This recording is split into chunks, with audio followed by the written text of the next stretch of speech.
this win. All right, so I finished beating Classic. The hell? You having so many problems? Stay where you're supposed to be. I guess to start off, hello everybody. Thanks for joining me. So I finished a classic character playing a normal mode. I mean, a hardcore character playing on normal. I was able to beat Moonlord. So this time, I want to beat it on expert. I've tried 2 times now, and I can't say it went too well. So we're going to try this again. Just get everything kind of set up here, and then we'll dive on in. Looks like everything's just fine. Perfect.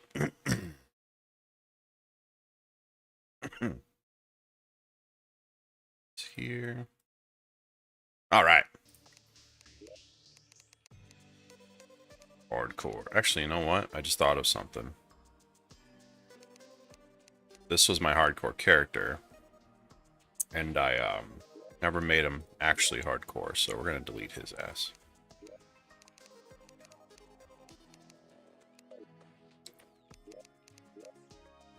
Expert HC. I have so many characters that I'll call him number 3. Let's give it a good random. I like that. Great. And I made him classic. I do this every time. Expert HT number 3. Submit. Hardcore. Oh, I should have gone with that one.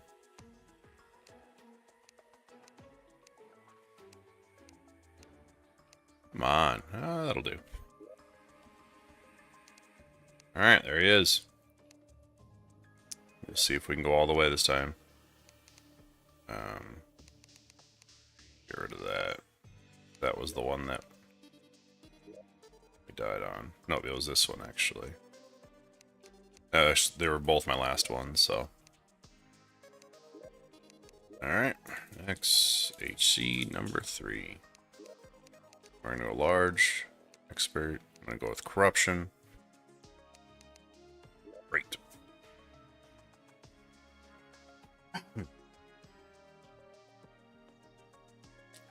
Yeah, I saw the trap. Like, I knew it was a pressure plate. I thought it was I didn't see any boulders. So I thought it was being connected to a dart trap. So I was ready to, like, hit it and jump back up. It was a damn trap for a boulder. So I don't know why I was being so stupid. To beat it on hardcore, it's just being careful, you know? It's using danger sea potions and just mitigating risk, you know? Don't jump off of cliffs that you probably won't make it down. Alright, here we go. And as you do when you begin a fresh Terraria world, start by chopping down trees. You know, something I wanted to do years ago and I never did was I wanted to make do a Terraria playthrough, but I would narrate it like a story.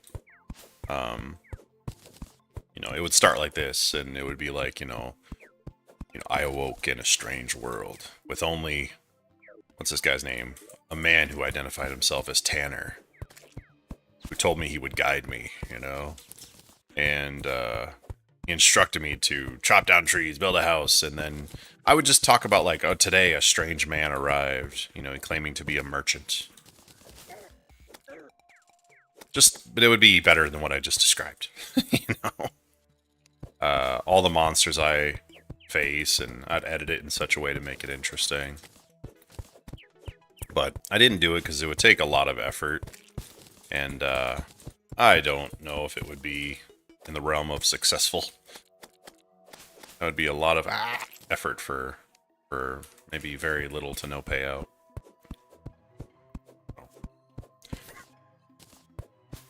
To be honest, the thing about Terraria, excuse me, not a lot of people, well, a lot of people play it. It's a very popular game.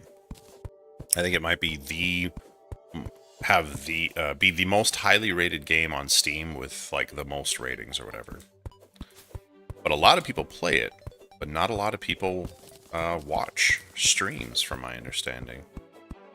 It's an amazing game, but it doesn't really have a good... It's not necessarily fun to watch. So, and I've tried different things with it. We tried doing like a PvP style playthrough. Just didn't work. So, but this is something I enjoy doing, and having people with me on the journey it'll help. Some bits of Terraria can be kind of monotonous. Die, slime. Oh, 11 days. Whatever.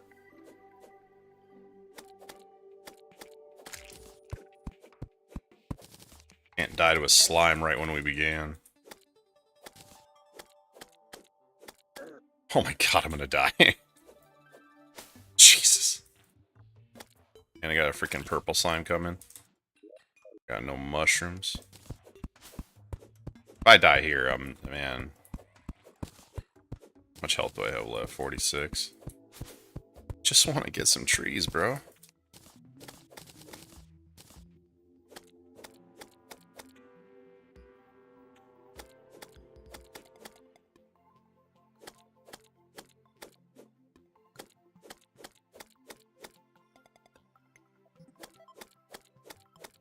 Jesus. Oh, God, no. Oh, this is bad.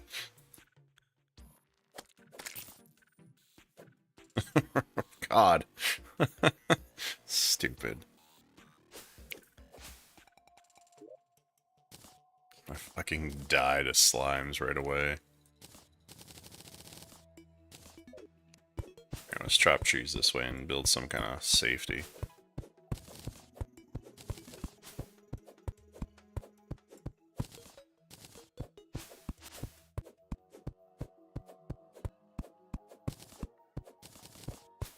Yeah, I'm gonna do this, play this for like an hour or so. And then I plan on switching to some PUBG. Alright, cool. That'll be enough now. I've been doing very well in PUBG lately.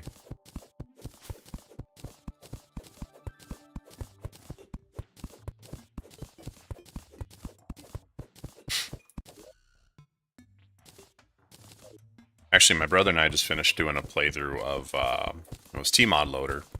It was a combination of mods, but we had Thorium in there, we had Calamity, a few others, and we played on Master Death Mode. We also had Fargos, but it was definitely a challenge. We got really close to the end. But there was a few bosses we fought that were pretty hard. It was some of the champion ones from, I think, Fargos. And we were really struggling with the boss. And then we were just about to finally beat him. And for no reason, both of us alive, he just despawned for no reason. So that just... absolutely killed our motivation. So we both kind of just stopped playing. I went and switched it to creative mode and kind of messed around a bit to see some like weapons and whatnot, but yeah, it killed it. And, yeah.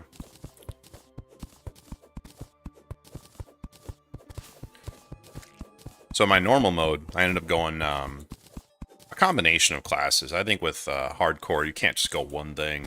You kind of have to do what's best for each boss and each situation. Try a little bit something different this time. Count.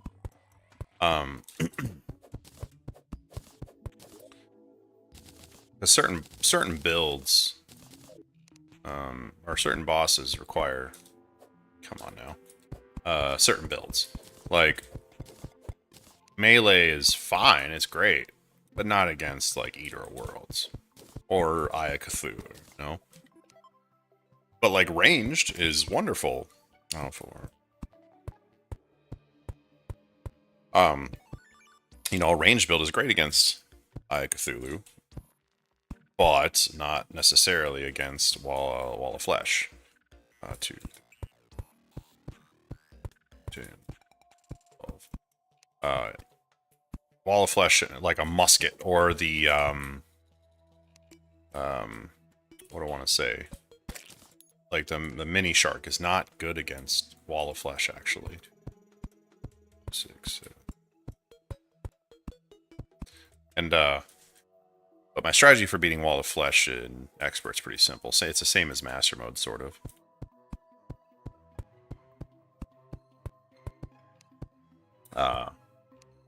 I'll explain here in a second. I want to hurry up and get some doors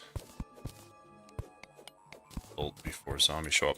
I use bee grenades I chuck a ton of bee grenades, so I farm the wasp, the queen bee, quite a bit, and let those deal with like a lot of his arms. In Master, I use like the star cannon, and I just farm for ridiculous amounts of stars. Because that makes a very short work of him. But an expert, bee nades, and maybe the mini shark, if I make a long enough platform.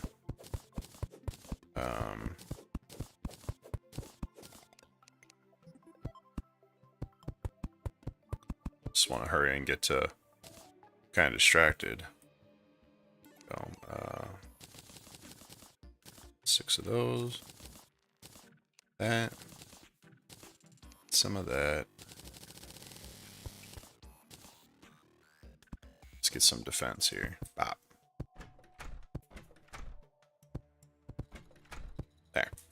Now at least no rogue zombie will end our playthrough short. I'll cut our playthrough short here.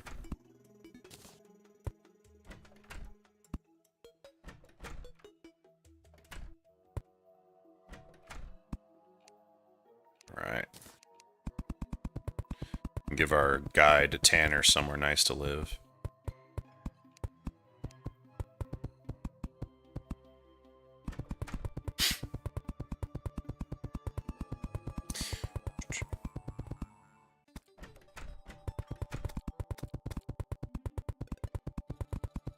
Now this is just temporary housing too.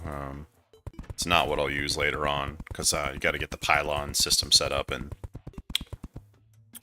granted, they made it easier. It used to be really, really hard when they first did the pylon system, where like your NPCs had, you know, happiness level, where they have happiness levels, but like it was difficult.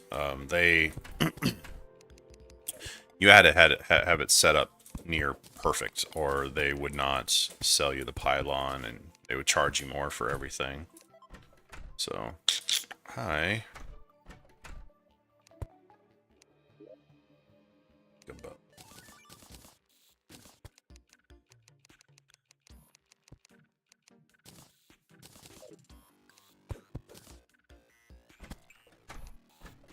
Nice, a recall potion. Get it, Tanner.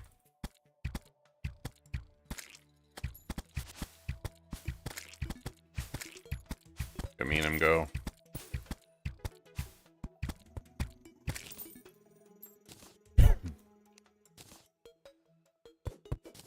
Oh crap, oops.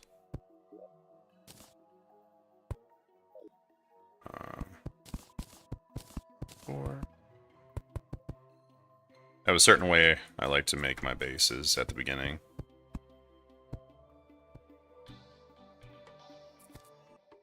Keeps me nice and safe.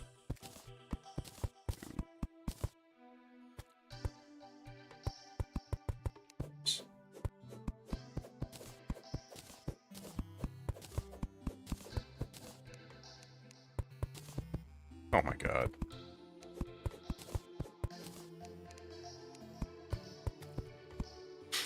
There we go. I'll build little lava pits. I do this at the beginning, mostly to keep, you know, zombies from invading. But then I'll build some lava pits on the sides. That'll help with, like when the goblin event starts. It makes short work of them. Oops. Missing shots. If I play Calamity, though, I always build a, I always build just like prisons instead of actual houses at the beginning, because there's just so many NPCs that you don't have time to build all the houses. There we go. So now we got a little bit of a house. Let's get some nice flooring so we don't have grass growing up in here or anything.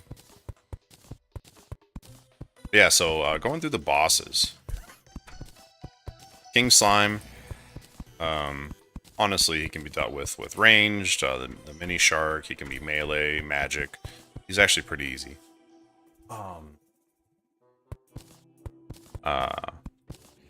I Cthulhu, I mean, the musket is fine, especially if you have some Hermes boots, he can't keep up. But I'll have the mini shark hopefully before I deal with any of that nonsense.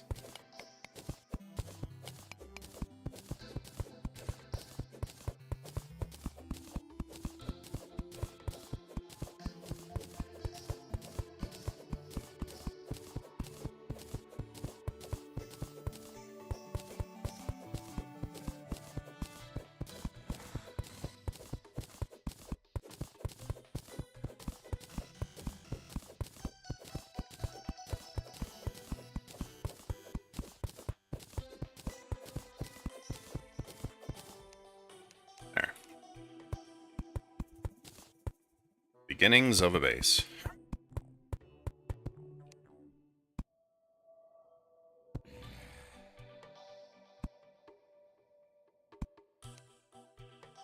Then, as I do, this is like the least exciting part of everything, is watching the base building at the very beginning. This is actually about how far I got. I just got done building the base, and I decided to go out and explore. I didn't find a single chest. I didn't find a single good item. I immediately just hit a pressure plate and died to a boulder. It was the worst I'd ever done in a hardcore playthrough. I was very ashamed.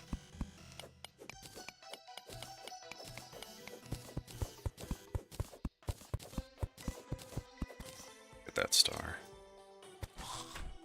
Damn. Guide's just killing it. And I do want that star.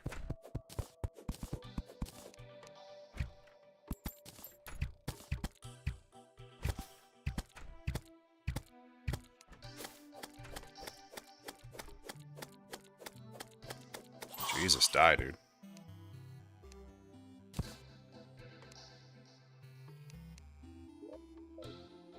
No, we have an invader.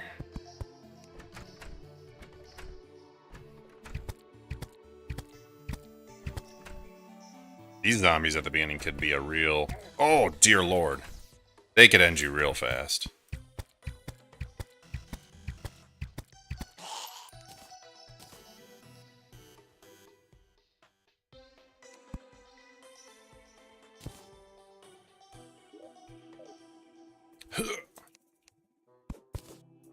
Might as well do that too. 5, 6, 7, 8, 9. We're just gonna go 10.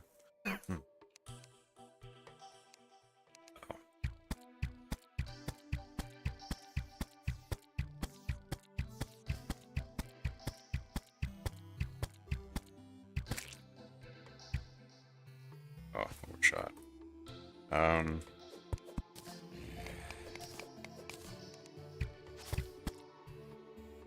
already out of arrows.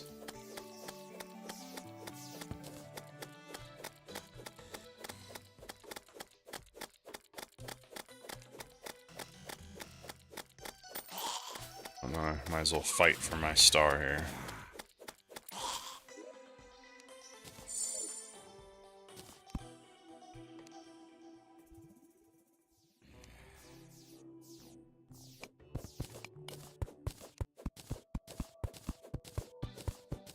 I don't like how I made the ground so damn uneven.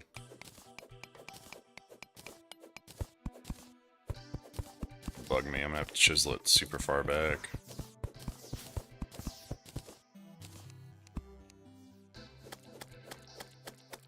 Nope. I'm not beating that guy.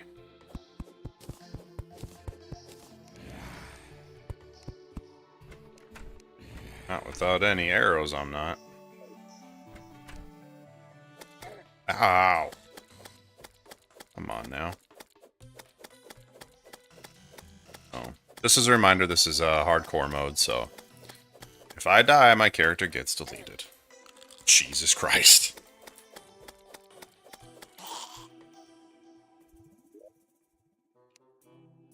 And it's also an expert. Like I said, I've done this a couple times.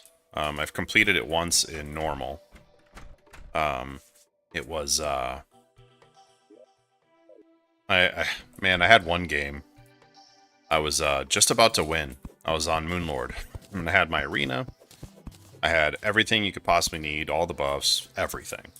Moonlord was going to be super easy. And I loaded into the wrong map. And I loaded into one that was a master mode playthrough. And it just happened to be during a solar eclipse. Before my character even fully loaded, a Mothron spawned and killed me. So I was very upset about that. But then my second, or well, not my second playthrough, but a subsequent playthrough, I ended up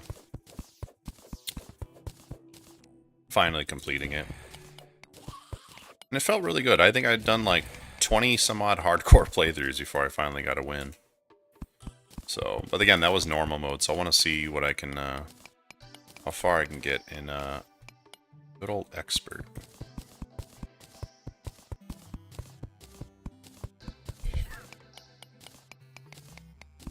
So, this is the longest night ever.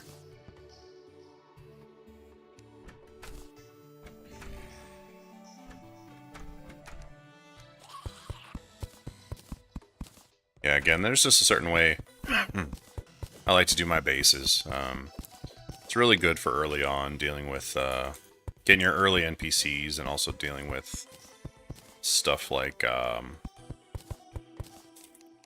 the goblins when they come.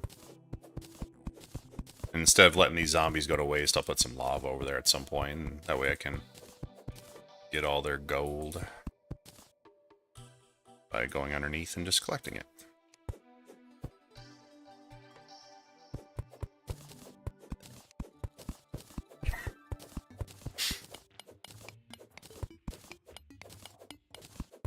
But one thing is to, once your HP, I think, gets to 200, that's when Eye of Cthulhu and goblins have a chance of spawning.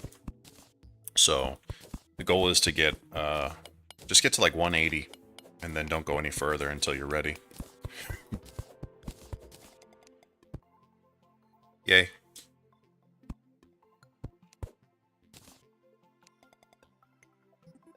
Alright. I want to explore. See what is on my surface.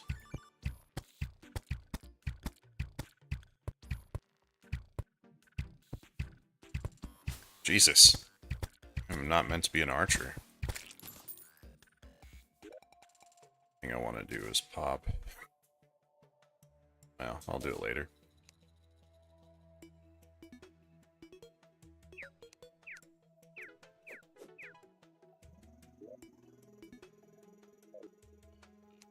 Oof. Can't let a big tree like this go unchopped down.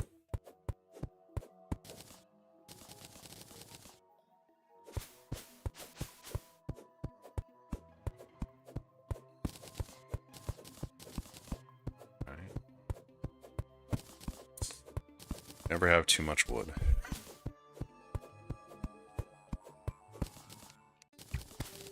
That's what she said.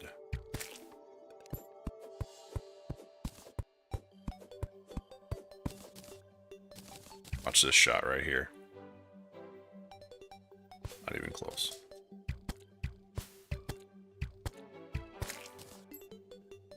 Oh, yes. Give me my mushrooms. I was really hoping not to have desert. But if we're smart about it, we can get ourselves some cactus armor, I guess.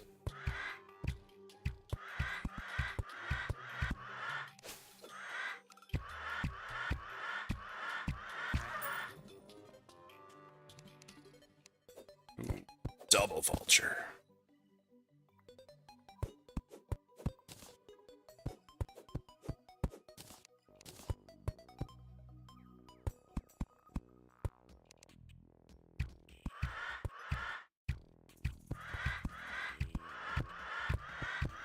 I think a big thing about hardcore mode is knowing how the behavior of enemies, knowing the patterns, you know, doing stuff like this. Like, I know that I can kill vultures safely by building this little tiny thing.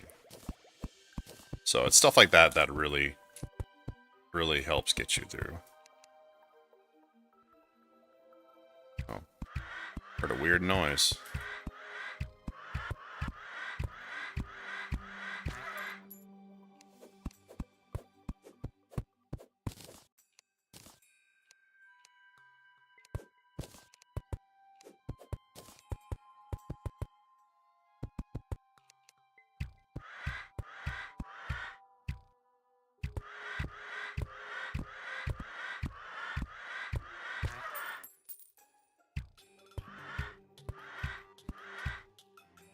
Ooh, just didn't get my hole in time.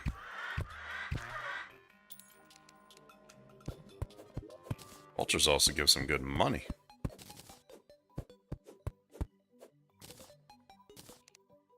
I can kill this guy from way down here.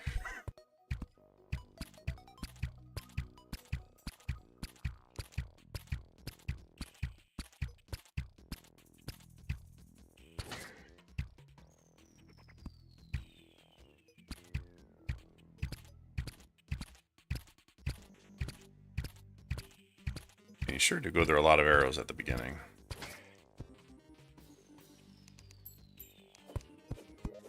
Which cactus do I don't know how much I need to build a full set, but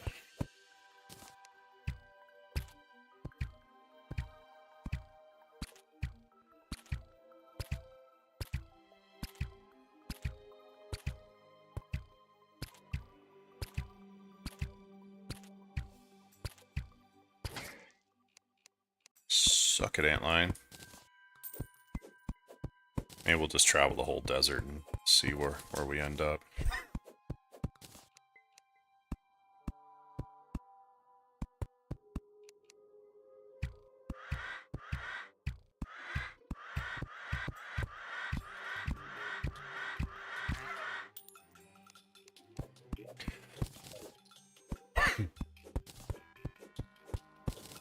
In my last playthrough, I had a desert to my right and corruption immediately to my left.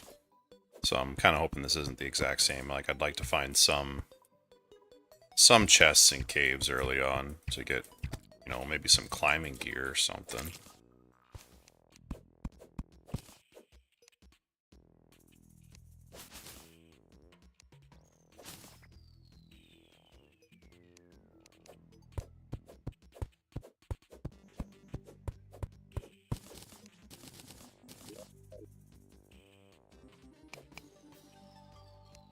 Come on, give me some chests. Yay, Wilbur the Merchant has arrived.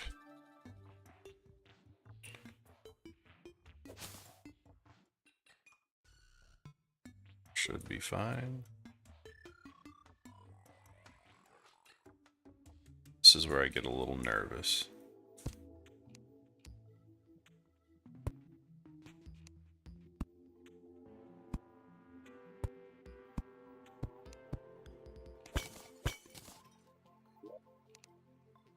Nice.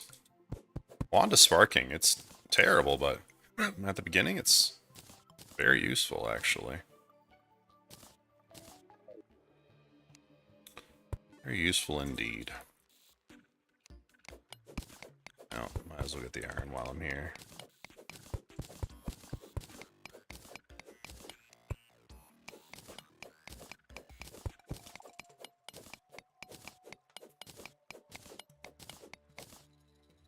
Don't want to use my only one recall potion, so I think we might just continue going on our little journey here.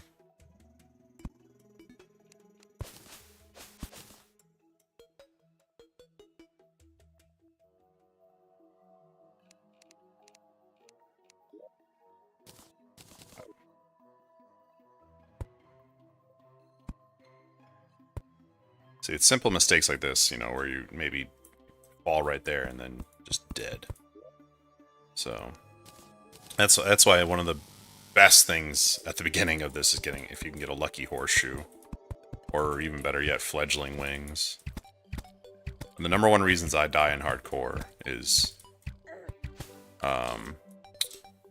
falling to my death and boulders.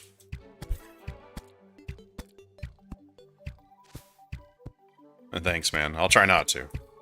I died yesterday. I barely got a run started, and died to a boulder. Didn't even get to collect a single chest or do anything. It was miserable. Nice. Umbrellas are good. Could save your life right there. Like that.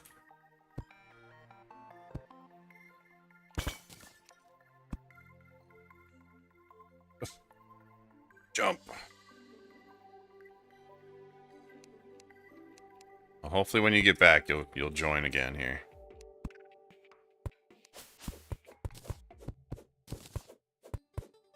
One thing I do, like, I've played a lot of Terraria. I think I'm up to like 2,700 hours between Terraria and Tmod. And one thing that I no longer find interesting, two things, in fact, but they're kind of one and the same. I don't like doing the alchemy stuff in terms of planting, and I also don't like fishing anymore. I've just done it so much that I'm just no longer interested. Which is one reason I like Calamity and the mods I play, because once you get 30 of a potion, you can leave it in your bank and you get the effects of it. You still have to make the potions, but over time you find that much. Small crater. I'm a massive crater. So big. Actually, truth be told, I used to have quite the YouTube channel. Back when I did, I made audiobooks. I don't know if you were with me back then by any means, but, or know about it, but I would make audiobooks for World of Warcraft. And I had, God, a little over 4,000 subscribers. And man, that's what I was doing. I would come home every day from work and, you know, ooh, hell no, we're not doing jungle. But I would make one or two, 15-minute audiobook parts. And it was quite successful, actually. I think lifetime I had like 2.1 million views. Like, it was going really well. But then YouTube, they changed some, we got 17. YouTube changed some policies around. And they made stuff like audiobooks not monetizable. It's hard, but they made it so you couldn't monetize it. And don't get me wrong, it's not like I was doing it for money, at least not right away. I just like reading, and I like World of Warcraft. Oh, hell yeah, AI thumbnail. Man, I'm not making those things. Why work that hard? But yeah, they changed the policies, and I didn't want to get in trouble, so I ended up deleting all my audiobooks. I did put them on at least a good amount of them on Rumble, if you wanted to go to Rumble and listen to any Warcraft audiobooks. And I made a separate channel, but I didn't want to get in trouble, so I ended up just taking them off my channel, and then over time, you know, it just kind of died. I tried doing different things, but there was nothing I was all that interested in doing, I guess. But I do enjoy streaming. It's quite fun. But yes, AI thumbnails. So, a lot of people have issues with AI. I'm not one of them. I think AI is a wonderful tool, and I think you would be silly not to use it. It saves you time and effort. I can spend, if you want, you know, 2 hours making a thumbnail, or I can just quickly AI generate one, throw it up on there, and get to the content. AI is phenomenal. And I think we are a very minimal amount of time from it just being accepted and integrated into everything you do. So I'm going to put this down here. So my recommendation is don't hate on AI, and in fact embrace it. Don't be one of those old people that, oh, all these kids, they all use calculators nowadays. Back when I was a kid, we used an abacus and we were smarter for it.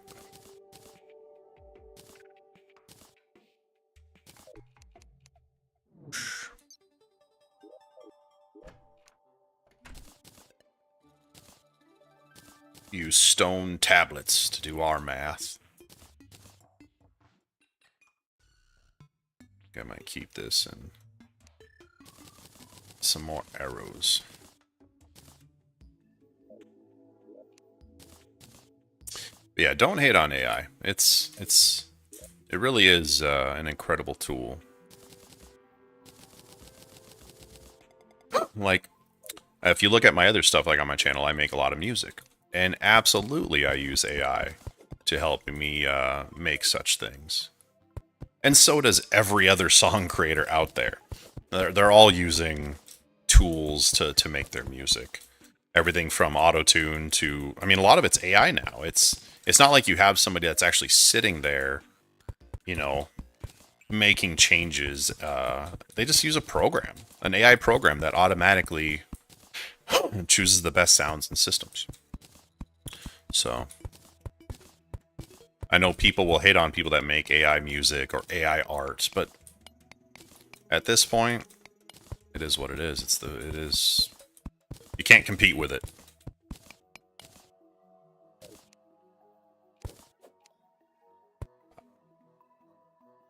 Already nighttime, huh?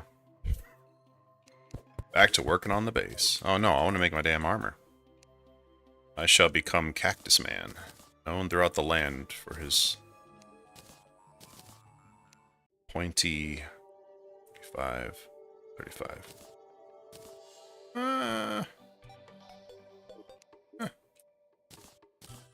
There we go. That's what we want. I'll sell this. Oh, bam! Is that man covered in cactus?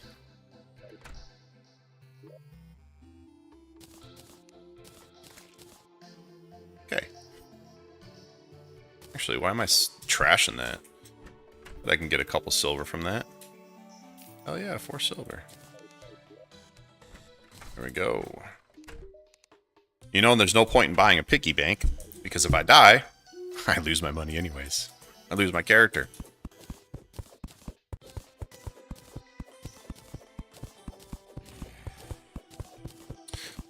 Wild Jake, if you're still here, if you tried making your own YouTube channel, what were you making? What were you doing?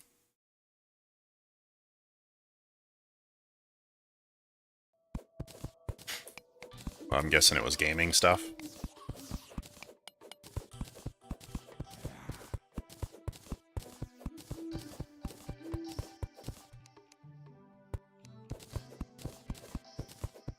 The thing about, like, and it's the thing I struggle with, becoming a streamer of sorts. You know, when I did my Warcraft stuff, I was fortunate that I was the only one in that space.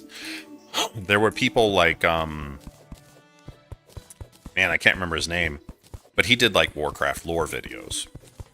But nobody was reading the books, and audiobooks didn't exist.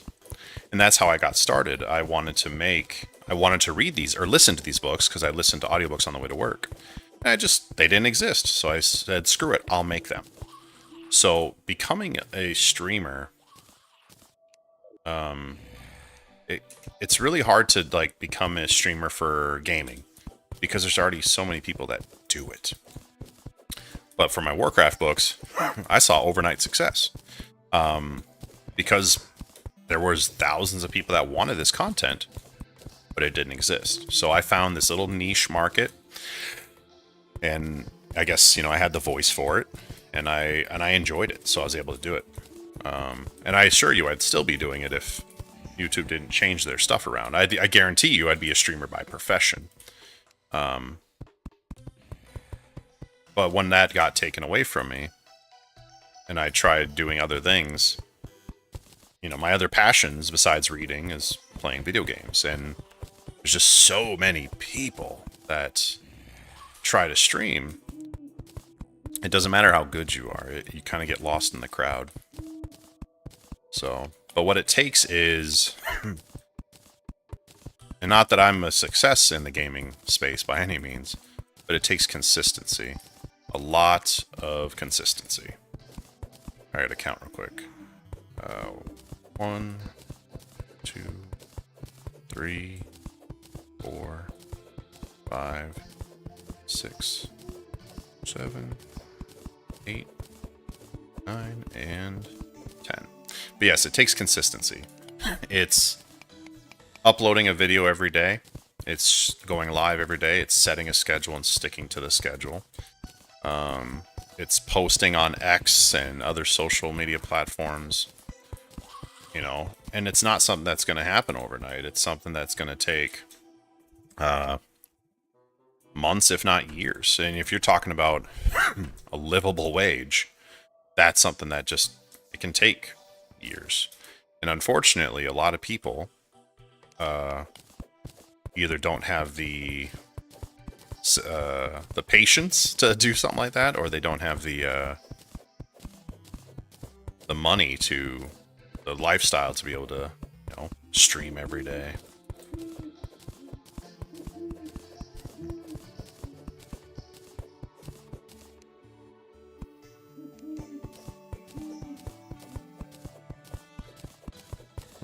But if you can do all that, and the other key thing is that you're interesting, because that's out of your scroll. That's another hard part is, and I'm not saying I am, but you got to be interesting.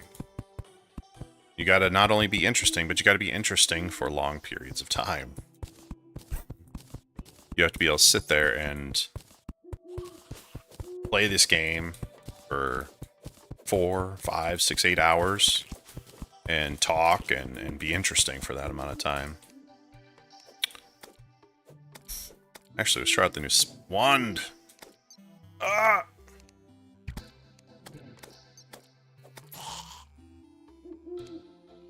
Damn it.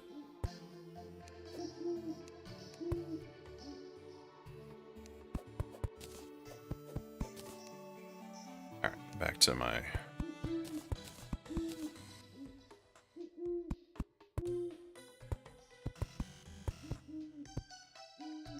There. Actually, that's not going to work. It's not wide enough. They'll jump that gap, some of them.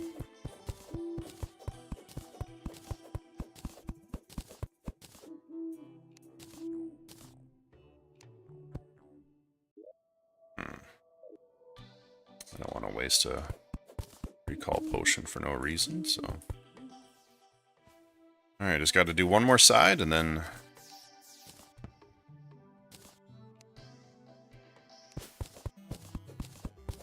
base will be done.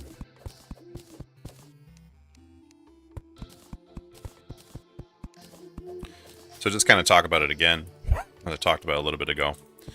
I completed a hardcore run on normal. So now my goal is to complete this on expert mode.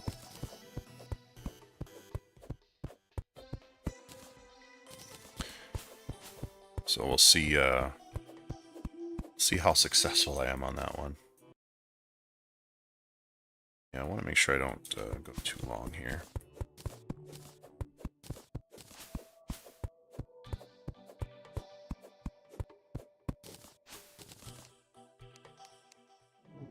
Oh, missed.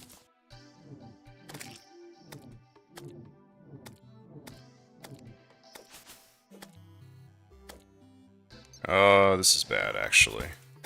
This is really bad. I should not be out here. One of the best advice I can give for Terraria Expert is don't take unnecessary risks, because that means even going out at night like this. But one thing you need is these right here, lenses.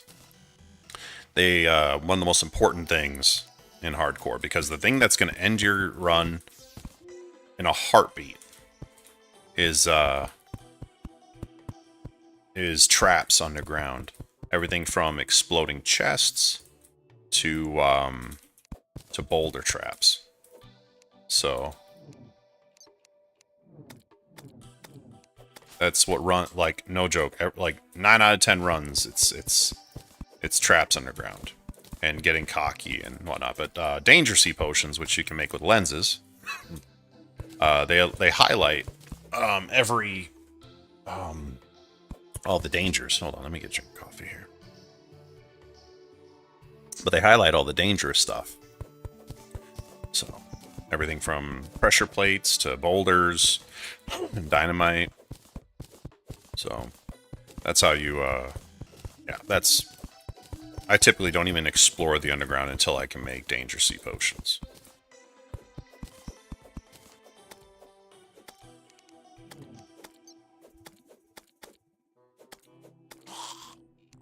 Alright, cool. So my 2 pits are ready to go. Just get some lava, put it in there, and we'll be good. So, need bottles of water. Bottle of water. Alright. I'm gonna check the left side out, but I'm almost positive it's gonna be a corruption right away. But we got desert into a little bit of jungle into, or rather a little bit of forest into the jungle. So on the left, we'll run into our dungeon at some point, but also should run into the snow biome.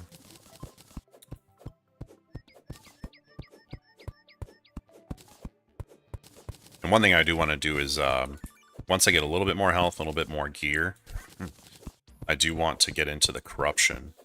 I want to get a musket early on. It's dangerous, but if you're smart about it, you know, you can get one. And the musket always drops on the first shadow orb that you break. And I'll break a second one. And I'd love to get a Vile Thorn. Or a Ball of Hurt.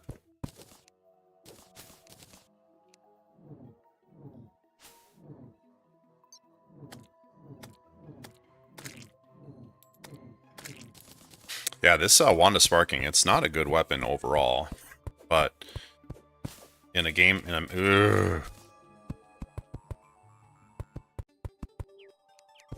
that I don't like to see.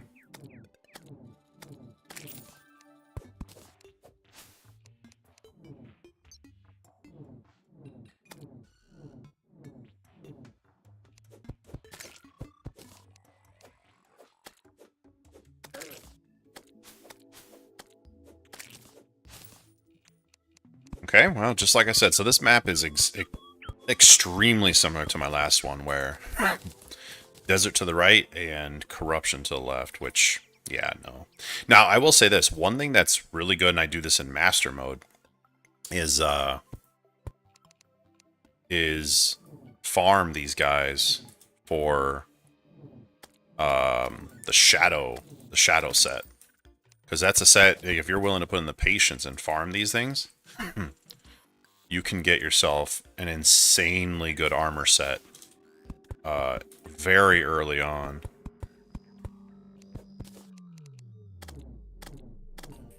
And they also drop hamburgers, which give you a really good buff.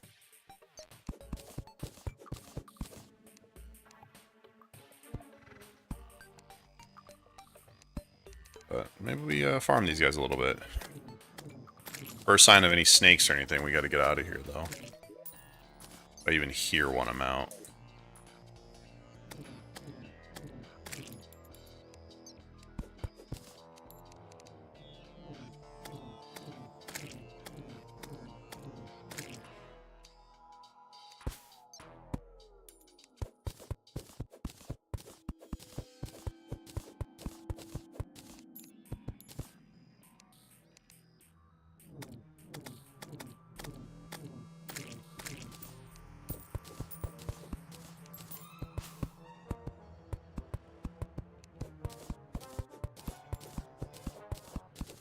Let's make something like this.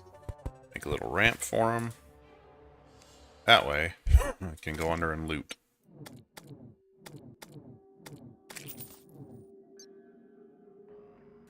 Yeah, I don't have any bombs yet, so I can't get any shadow orbs, break any.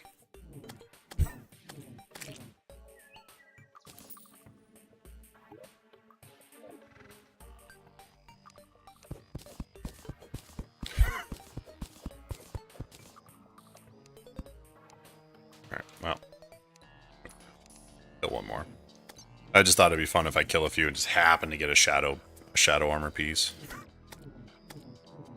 So that's like that's post Eater of Worlds type gear, you know?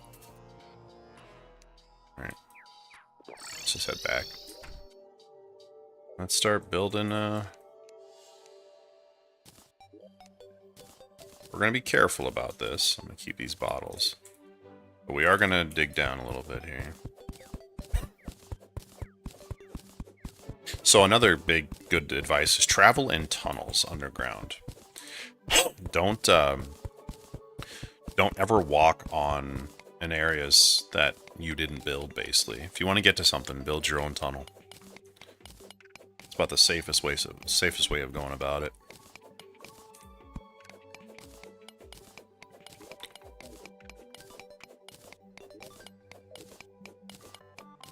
I think I'll just grab this copper just to sell. There was a Terraria custom map I played once where you're stuck in like a grid, like a certain square, and the only way to get out of it to expand is to make money, and you have to pay to unlock the areas. So you had to be very creative on how you made your money. I really enjoyed some. That was fun.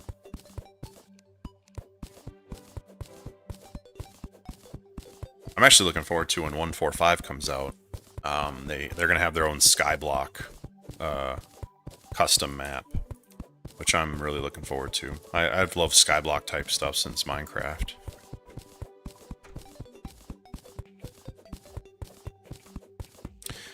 And because we have to plant, we're gonna need plenty of freaking clay.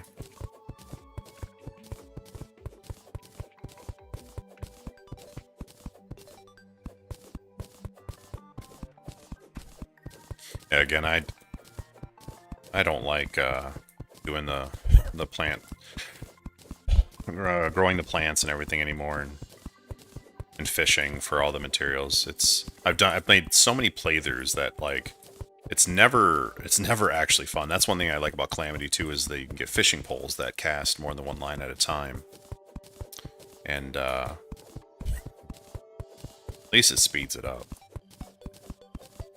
But at the beginning, your fishing percentage power is so freaking low that it just takes forever to get certain potions. And when I play in like Master Mode or like this Expert Hardcore, I'm going to want every potion available. So it just takes so much damn time.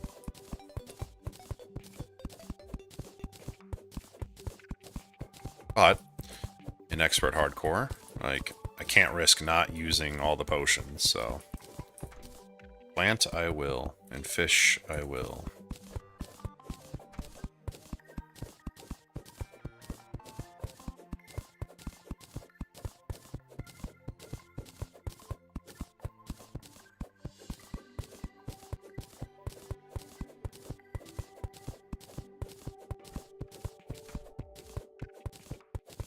Damn, that's a lot of freaking clay.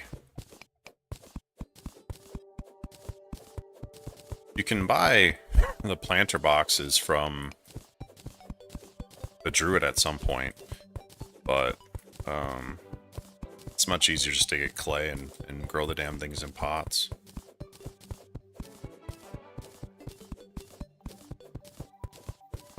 I actually never really looked up if there's a difference between growing in planters or growing in pots. I can't imagine there is. I think from an organization standpoint, there's a difference. Certain seeds won't go, like you can't plant Shiverthorn in a Blinkroot pot. So, whereas with these pots I'm making, and you can put any plant, so maybe from an organization standpoint, I don't know. What I need to find is a Staff of Regrowth. Every time you harvest a plant with it, I don't know if it's guaranteed or not, but I think it is, but you have a chance, or it's guaranteed to get double the results, so that's something I'll carry around with me all the time.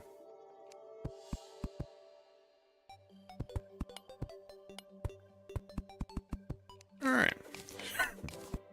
Back at the tunnel. Or the elevator.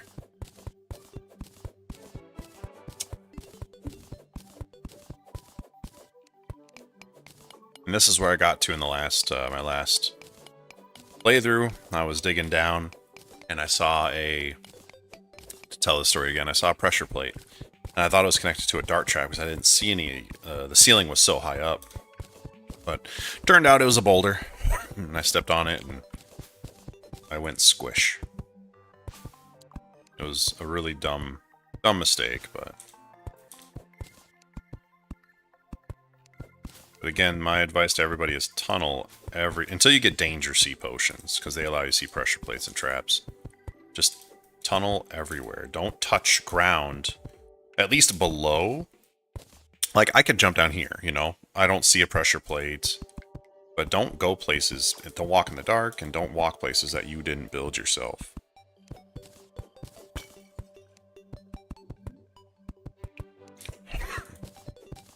Gotta get more clay.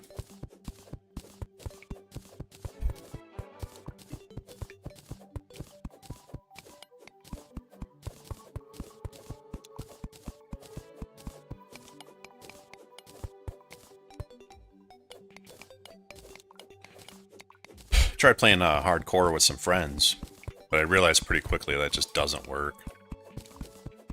Once one person dies, like, it kind of kills the vibe and whatnot. We tried doing it where you could respawn, you know, you just lose all your shit, of course, but no one was really interested in doing that. But to me, I do recommend everybody, maybe not an expert, but at least a normal, plays a hardcore run. It really does change the game for you. Like I said before, I play 27, almost 2,800 hours worth of Terraria, probably close to 2,800. And finding a new way to play it is always exciting. And the hardcore way, it really does change your experience. Makes you make potions that you never would have made before. You know, you find creative ways to travel. You find creative uses for certain weapons, and, you know, making different boxes to protect yourselves from enemies, and just doing different things. It really does change how you play. That's really fun. So, it's frustrating, though, especially when you get all the way as far as, like, you know, into hard mode. And then I've had it where I was in normal, and I beat Wall of Flesh, and like immediately that like I was really close to nighttime. The twins spawned because once you get in hard mode, they have a chance of spawning every night. And like, I guess I could have stayed maybe below ground because they don't come down here, but I went up top and they spawned and I couldn't get away and, you know, I died and it really wasn't anything I could have done. So, but that's why you need to build arenas and prepare for such an event. And it's another reason, like now, the Eye of Cthulhu and the Goblin event have a chance of spawning once you get to 120 health. So, like, I will make sure to get to 180 and stay there, or collect the amount of hearts I need to get to max, and then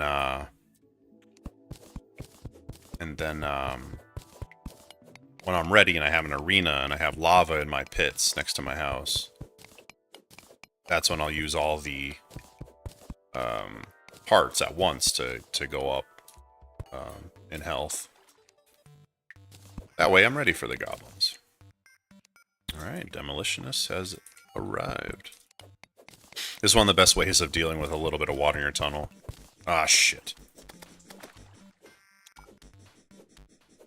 This worm shouldn't be a problem, but... he'll hit me, probably, but... come on.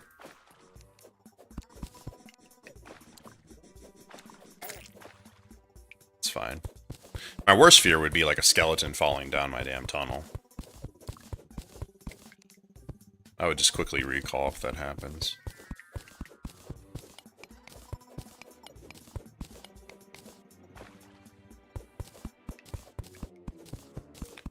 Actually, you know what? We're going to keep this water. At least that much. That way, if I need to drop back down, I can just drop. That's the other way I die most of the time, is fall damage. So it's really nice if I can get a you know,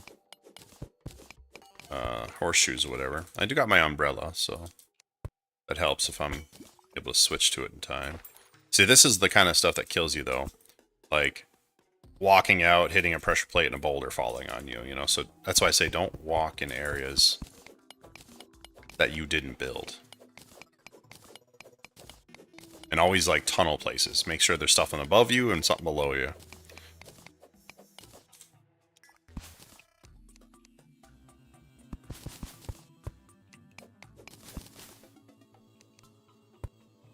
Yeah, I can clearly tell it's safe down there. But theoretically, if you're not sure, like, just build out like this, because that way if a boulder does fall, you're good.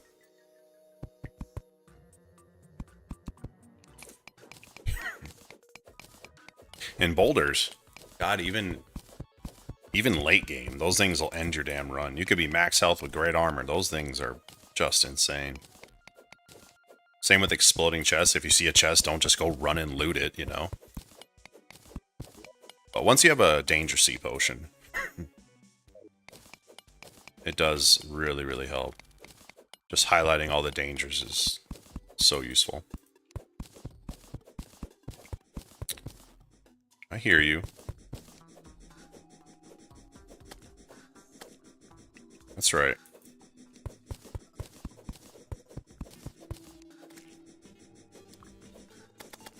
Aha! Like, I want to explore this, but my advice is to do this number, because you know you're not going to step on a pressure plate if you're building everything. What I really need to do is go get that damn danger sea potion made. I have the bottles, so yeah, once I find water, I'll make some.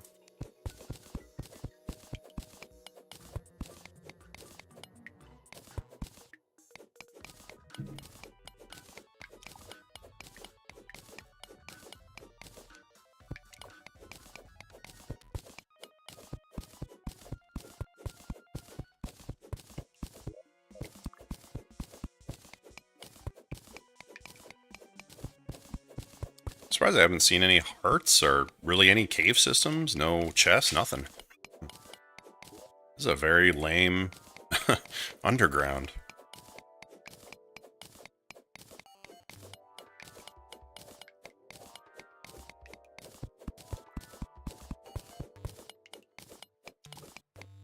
But the lower you get, the more chances of finding something, you know, an enemy you can't mess with or a trap that you can't deal with. You know, I remember dying once in a hardcore run. It was an exploding chest, and I saw it. I went around. I chucked away all the boulders. I took care of all the traps, everything. I was fairly confident there was no. I was fine, and I ended up. Is that a? Oh, that's a slime. I thought I saw a boulder for a second, but turns out there was one more piece of dynamite that I missed, and it ended my damn run.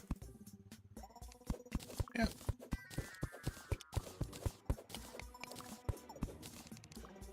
Ah! Die, slime. Yeah. Oh, wait, is that a heart container? Thought I saw one.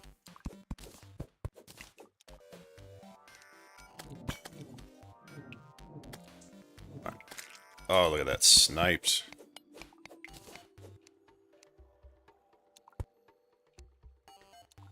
Alright, this is the scary parts. No pressure plates.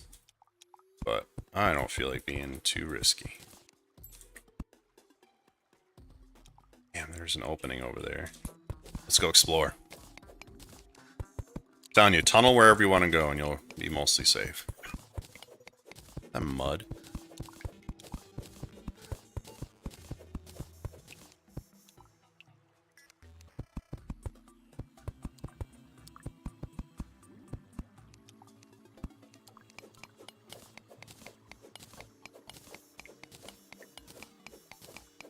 I also died once. I was above a boulder, and I tunneled down into it, and even landing on the damn thing killed me.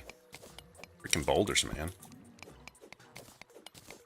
Easily has to be the... I should have kept track, but definitely the #1 thing that's killed me in these damn runs.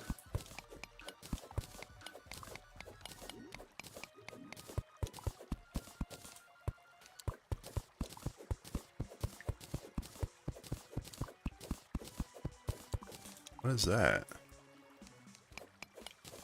Fuck. Wow, that's rare. To find a diamond and ruby vein? That's crazy. Wow. That never happens. Crazy. That'll really help if I decide to go any kind of magic, because there's some things you can make with those diamonds. Oh, what's above me? I don't like this.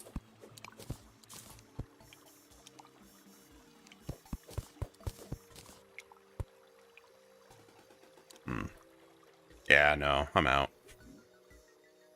There's nothing over there that I'm willing to risk my poor little cactusy life on.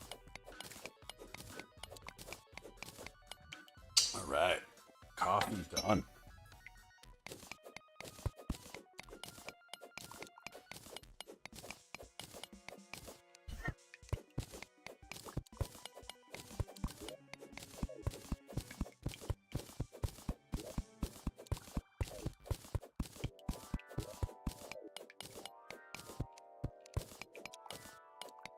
Got here.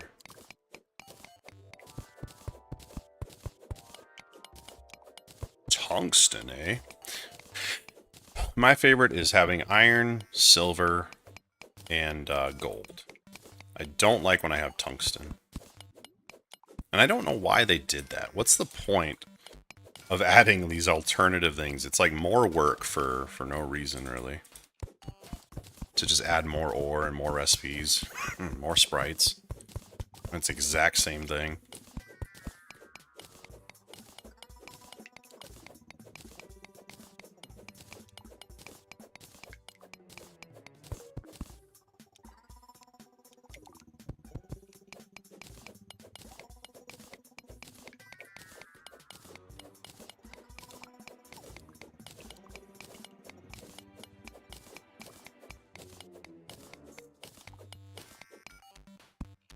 Okay. Found ourselves a hole. A stack of gold. Hells yeah, this is actually not too bad of a little tunnel.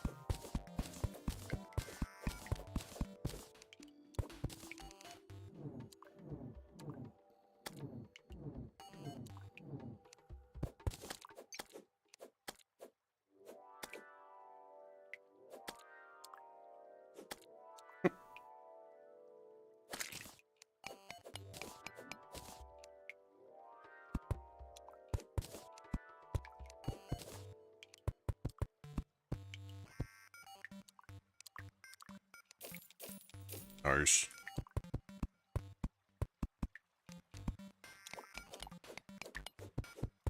Not gonna mine copper. Copper's... Ooh, what's next to it, though?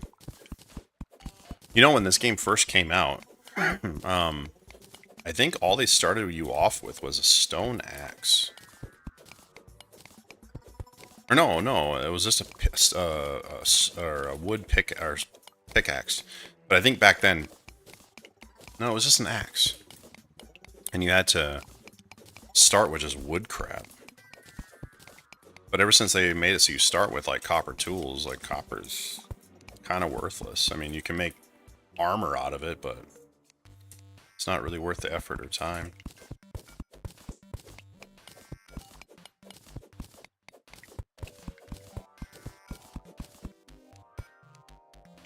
How's that?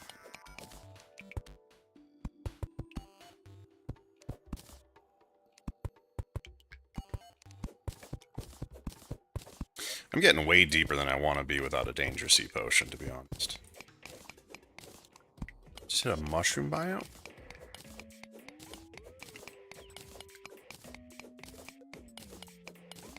Mushroom biomes usually, they'll have some chests and some hearts, so... Guess. Some more tungsten.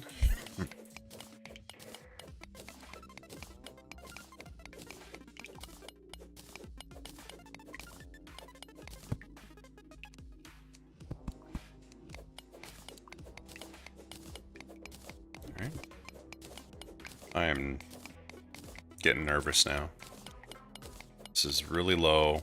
I only have cactus stuff. This is very low to be. Oh.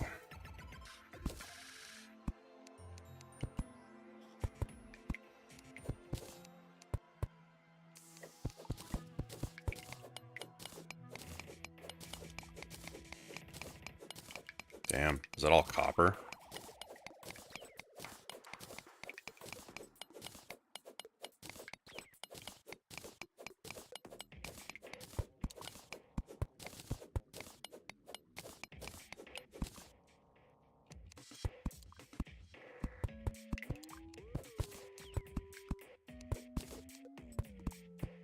Topaz.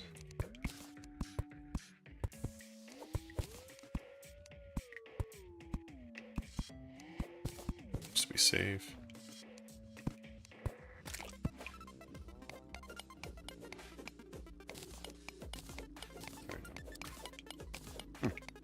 This is good. I'll explore this little mushroom biome.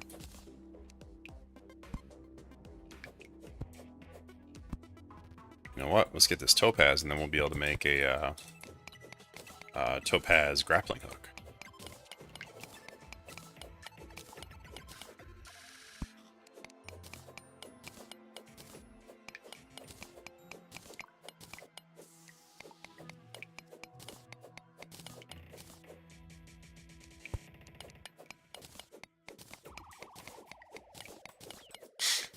That should be enough tungsten. Oh, what is that? I see you. I see you.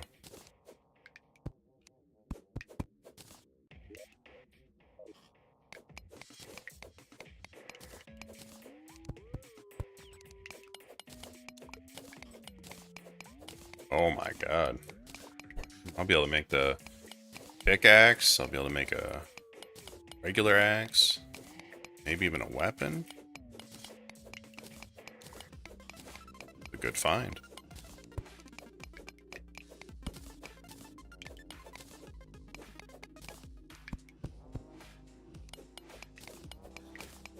Nice.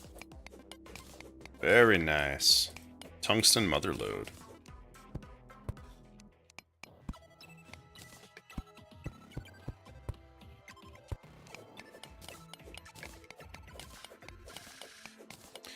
Romeo, the traveling merchant, has arrived.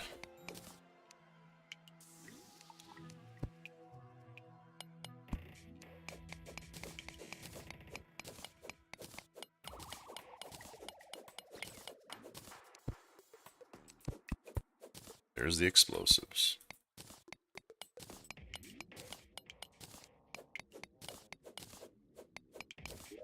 want those damn things in my inventory. Maybe I could sell them, maybe I can't. I don't want them.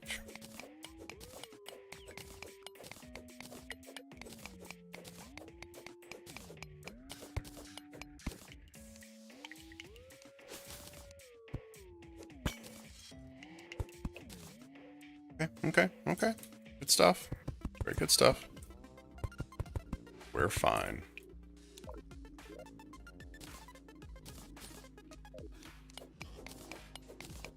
Ropes. I hate ropes. And I hate when people use ropes. I played a multiplayer game a couple months back with some people.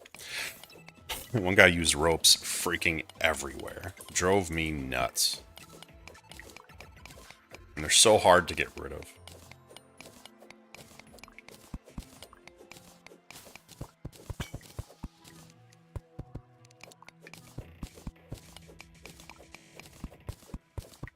Alright. I would like it, you know, a couple heart containers, damn it. Get out of here. I wonder if that thing, I don't think it would kill me in one hit, but maybe. If it did its little flingy attack, it would definitely, it wouldn't feel good. I don't want to find out.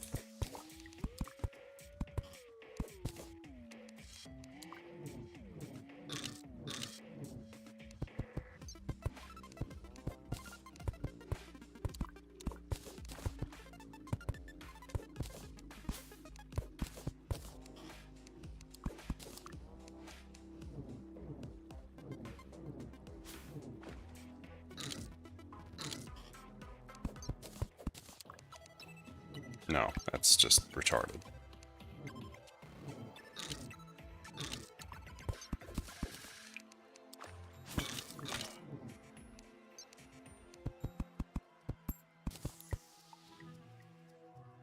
Alright, I want that iron down there, but... Whew, I'm getting nervous.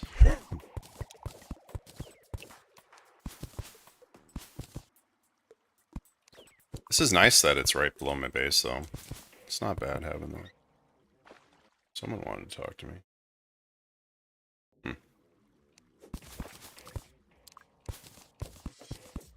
Alright. Actually, let's,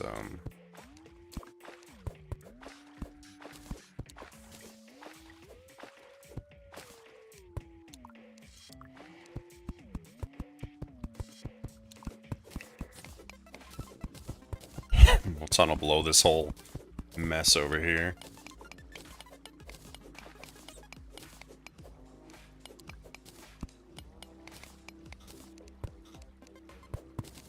Damn it. Hey.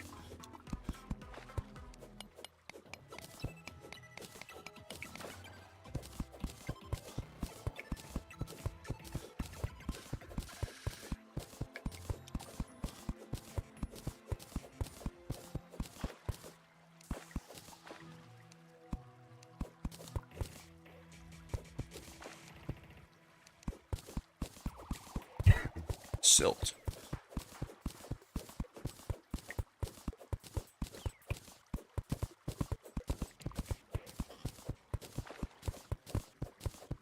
I don't think I've ever died by getting crushed by silt. But it's possible. Really? No heart containers? No chests? Nothing?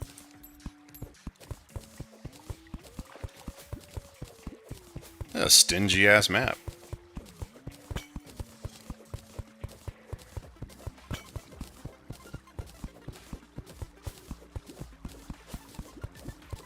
Well, at least I'll collect some urns, some bombs, get some money.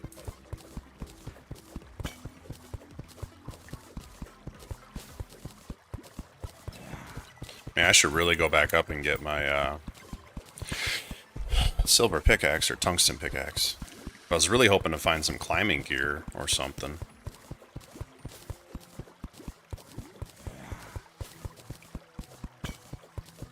Really, no chest, nothing.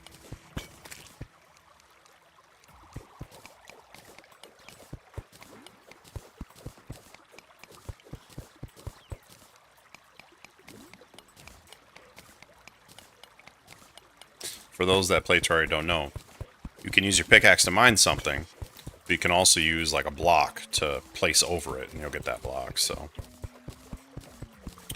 Useful little hint. And if you press Control, it turns on smart mining. Instead of having to aim where you're going, you turn on smart mining and it does the job for you. Learned a lot of people don't actually know about that.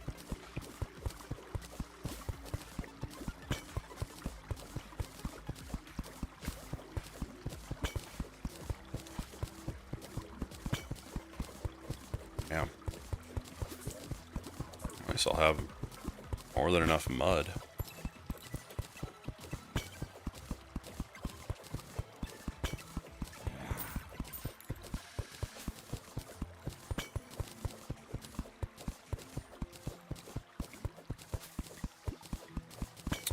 I still can't believe there's not a single chest or a heart container on this level.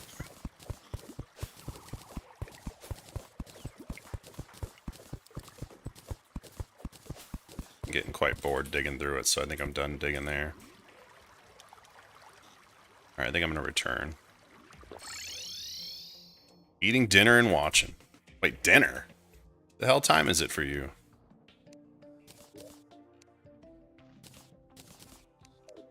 I hope you mean like lunch or breakfast.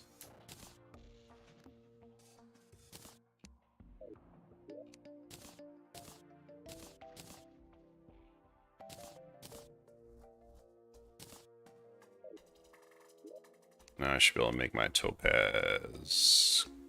No? Oh, I need the other stuff. Can I have these ropes?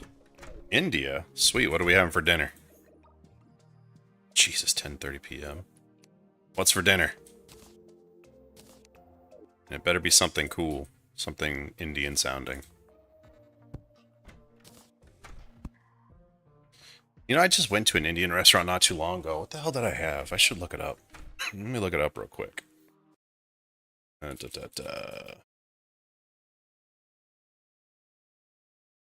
was really freaking good, too.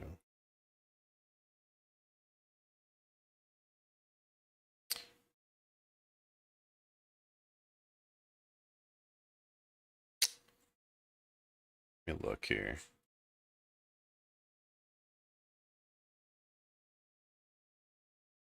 What the hell?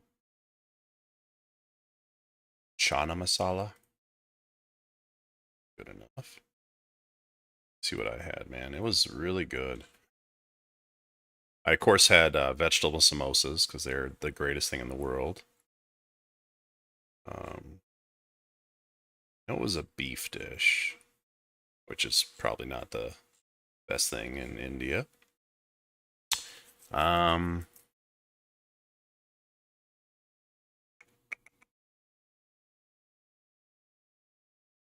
Bricks.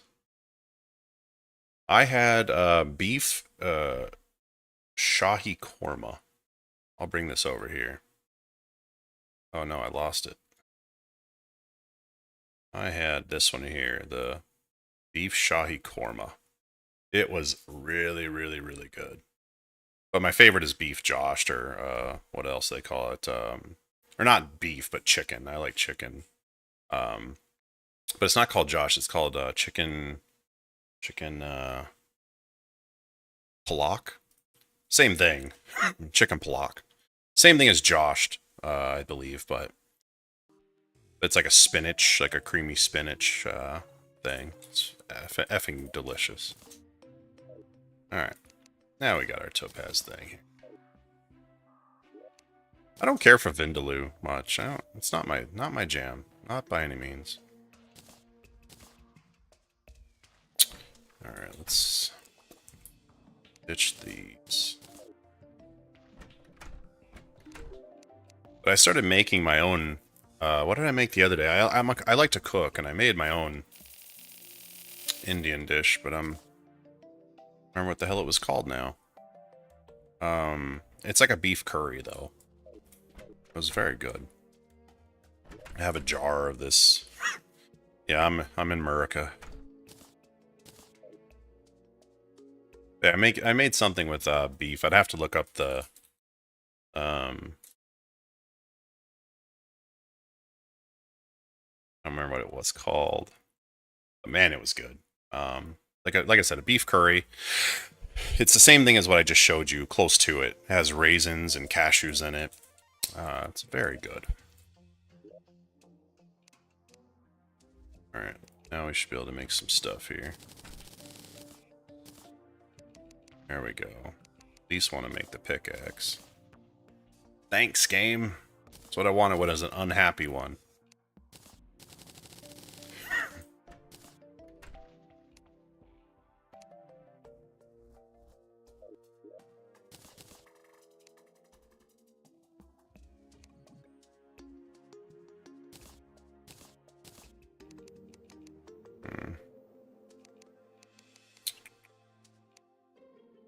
Do need 2 buckets.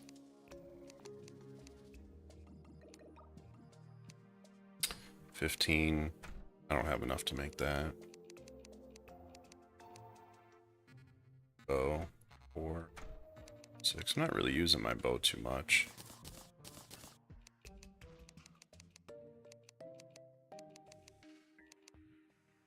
Alright. See here, I personally don't like beef and curry. I like beef in certain curries, but for the most part, chicken's where it's at.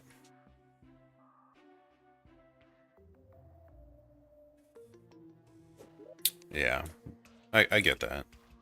So, I think it just depends. But chicken is typically where I go with my curries. One thing I don't like is seafood curries. Maybe like shrimp, but like fish, like straight up fish and curry. I don't know what the hell's wrong with people. I know I eat a lot of Thai food. Okay, let's make sure we don't die. I'm gonna jump down with my umbrella.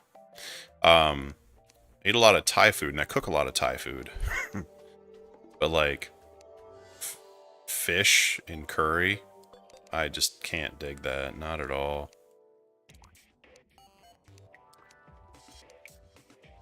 Aha!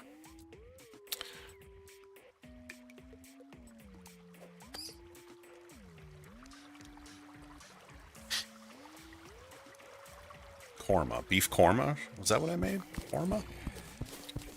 I don't remember.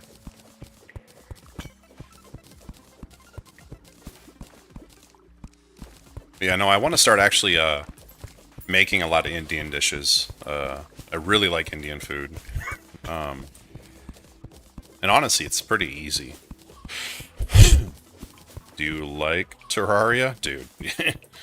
I have about 2,800 hours, 2,800 hours between Terraria and T-Mod Loader.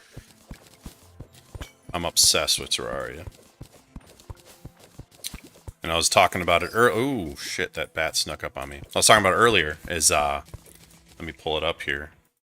Should pause when I switch over. If you didn't know, I'll pull this over. But Terraria has a board game. And should ship in November. So I kickstarted that a long time ago, and I'm really looking forward to it. Very nice, 1,400. That's respectable. No, I love this game. It's such an easy game to play, and there's so many ways of playing it. And that's like, you know, when you first get it, you play in normal, and then you play in expert. Then you can try master mode. Then you can try journey. And then you can play. I like playing journey with 10 times spawn. You know, then you can play T-Mod Loader with all the mods. I guess I do stream on Twitch, but not... I don't have much of a following on there. And it's really hard starting over on Twitch, so... I do occasionally, but... I kind of prefer being here on YouTube. Jesus Christ. Let's see if I can actually... mark some skeletons here. Expert.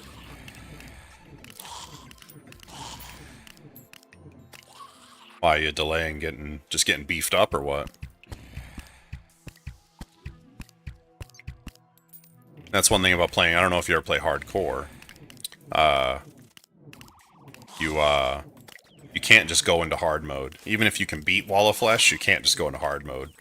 You have to prepare. You have to have a base that's suitable to deal with certain things. You have to be ready for the mechanical boss just randomly spawning. So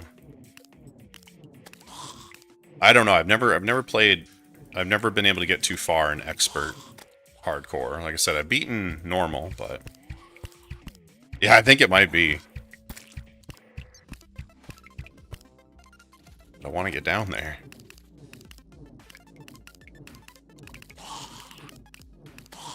Don't dig up seed. Nice. I did the one game mode variant I did was the legendary map, where you start off in hell, and I put it in journey mode, and then I turned on 10 times spawn in master mode. And the whole point of what I was trying to do was just get to the surface. And it was insanely hard. And then my other goal, once I did get to the surface, was to defeat the Eye of Cthulhu. Oh my god, that was one of the hardest things I've ever done in this game. But it took me hours just to reach the surface. And then it took me several more hours just to build an arena suitable enough to beat the Eye of Cthulhu. It's crazy.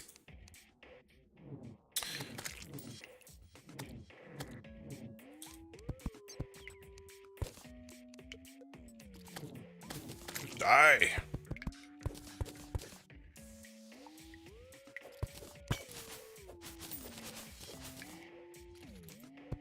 Yeah, I've never tried Don't Dig Up. I'll have to give that a go.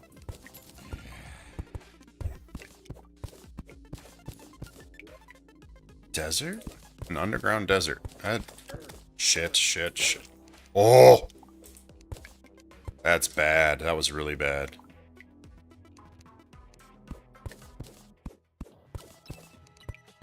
That black slime almost ended his run right there. Oh my god, that made my heart beat just a little bit faster.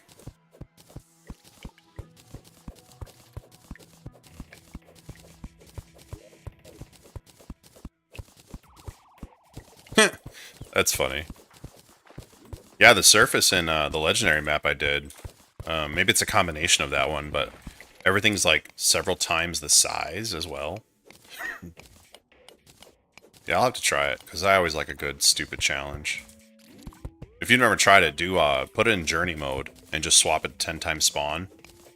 It's crazy. You can't travel anywhere without building a damn tunnel, and it's really fun. Hello, Flexus, how's it going?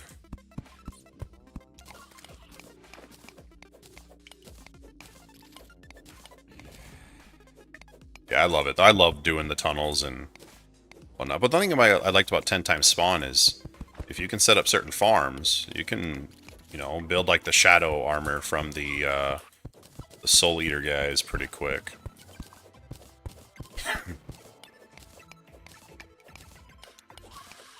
Alright. I should not be messing with lava. Dude, I cannot believe I'm this far down. I didn't get a single heart container.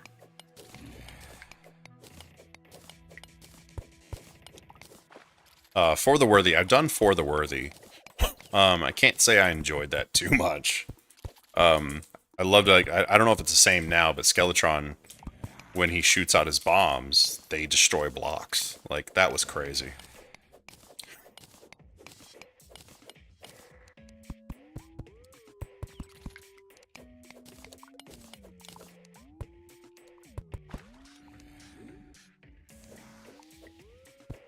Molten armor's always good. I don't know what I'm going to be doing in this playthrough. I was kind of talking about it when I first started, but every boss, like the mini shark, is wonderful against like Eye of Cthulhu, let's say, but it's not very good against Wall of Flesh, at least not by itself. So really, I'm just going to go with whatever build is suitable in the moment. So, like, Eater of Worlds, again, like Cthulhu, um, Mini Shark's great, but like Eater of Worlds, no, it's trash. Oh, is that what it is? Okay, guys, I did do that, the legendary one or whatever. No, it was called, the one I did was like, it was called like Get Wrecked Boy or some stupid crap, and that's the one where you like start off in hell and... You should do hardcore. I would recommend doing it in normal, because it's already substantially harder.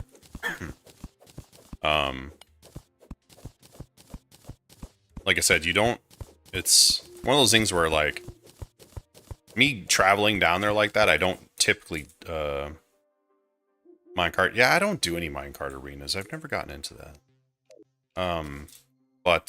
Where's my magic? Ooh, sweet. Yeah, Get Fixed Boy or whatever. That was the... Man, that's a motherfucker. So...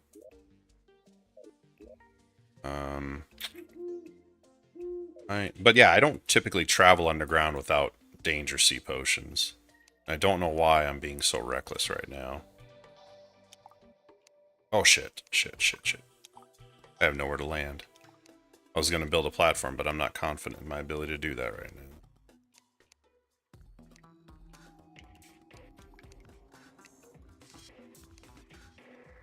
now. Alright, nice soft landing.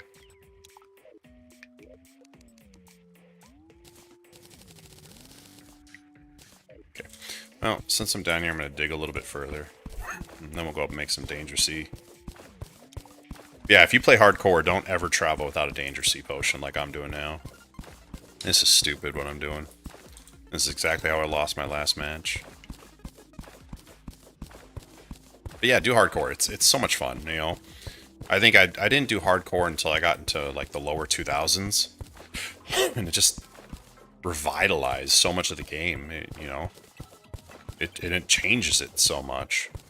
It's not the same game anymore.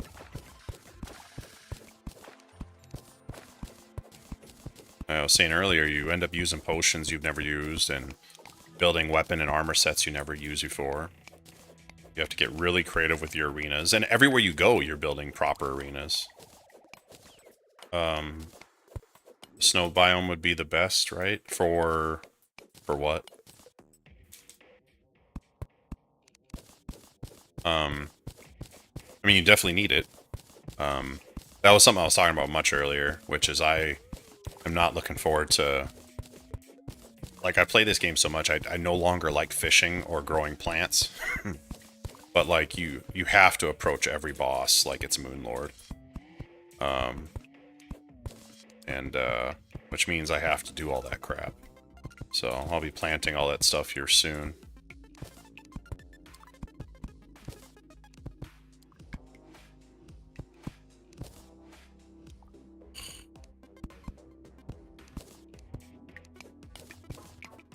Oh, yeah, I think it is. It's Shiverthorn maybe and Lens. So I'll have to go over there at some point. I'm not sure. I don't remember, but probably. Which I'm pretty sure the snow biome is going to be on the left side, and I have a corruption biome that I would have to get through. So, how have I not found a single heart capsule?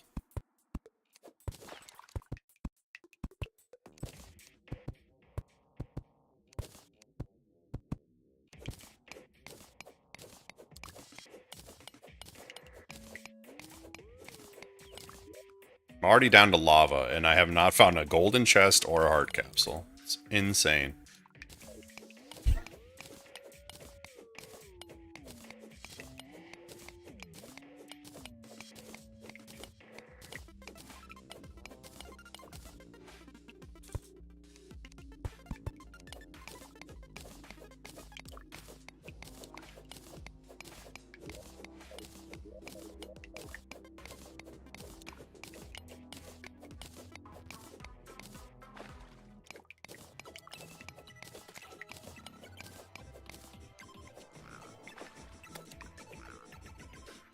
What is my favorite?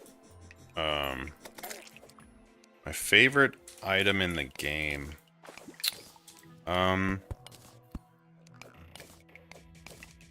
Probably Terra Prism. I love. My favorite thing in this game is summoning. I love being a summoner, and the Terra Prism is typically like my favorite item. I think it's amazing. Once you have that game, like you don't have to do a damn thing. I love it. Damn it. Ha! Alright, we're rocking a platinum map. So, but Terra Prism, especially if you can earn a Terra Prism legit, man. Oh, I can't. I have to pick an item, not a weapon? Shoot.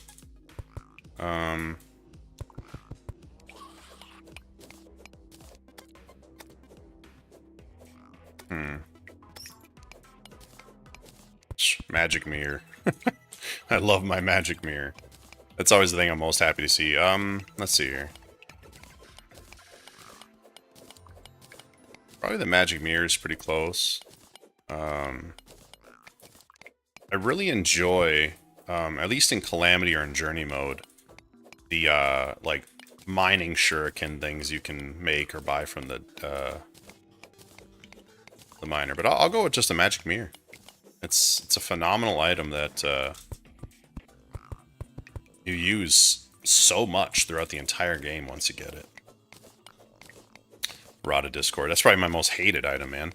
That thing just will never drop for me. It's kind of become a joke between me and my brother. Because I always want the damn thing, but I can never get it. But the Rod of Discord is an amazing item. I will be getting it for this run. I won't, it's too useful not to have. And it's kind of, it's just such a lifesaver. So I'll be getting it at some point. If I make it that far, you know? I'm assuming a lot. This run, it almost ended a few minutes ago with that black slime, so. Yeah, Terra Prism is insane. Especially if, like, if you can actually earn it. Because you have to beat that, that woman without getting hit a single time. And that is not the easiest thing in the world. Alright, I'm getting nervous. I don't like this.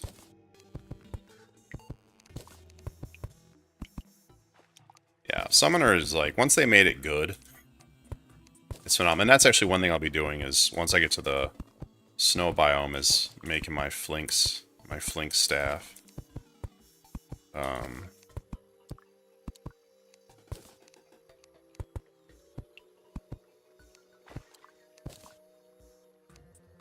this cavern, I'm not into it.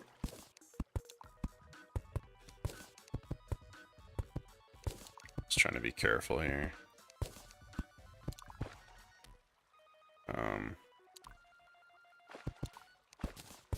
See, for me, it doesn't matter what I do, build arenas or anything. Like, hell, I'll be on Calamity, and I'll have, like, all the monster spawning things on, where they spawn like crazy, and it still takes forever. Yeah, Abigail's Flower is pretty good.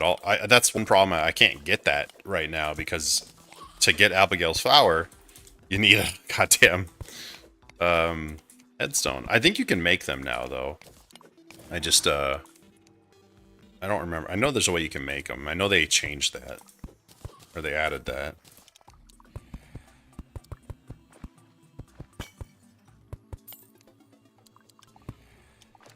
I really need to find a couple hard containers.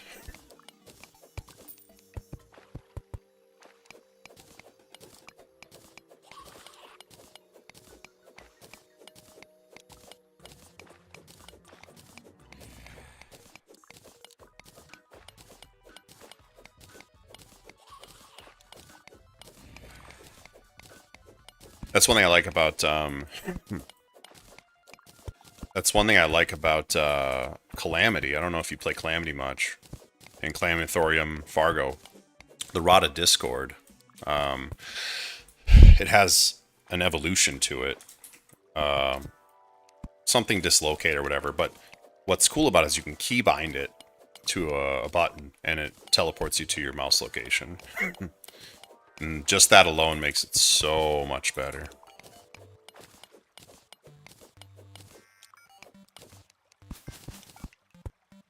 Get out of here, Bat. No one likes you. You're adopted. Ah, heart container, finally.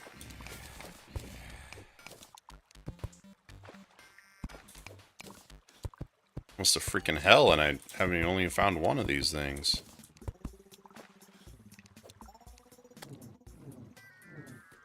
Come on, Bat. Don't be afraid.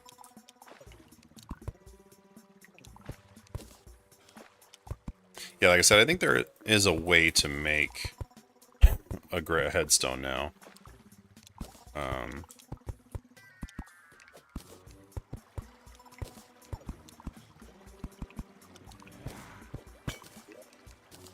There we go. Hello, Soter Warris. Or Soter. How's it going? Die, Bat.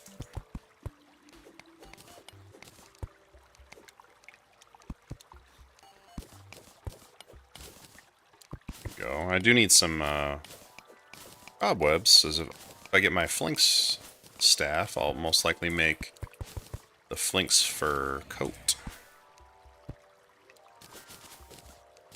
I am not excited about an open cavern now. I am not going in there.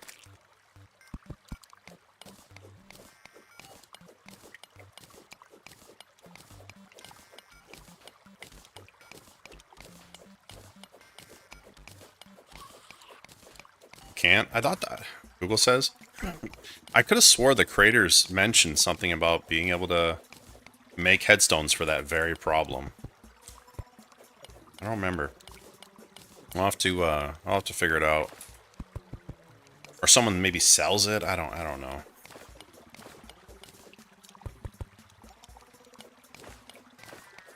Because they can't make like a graveyard biome without dying a bunch, and you can't get Abigail's flower.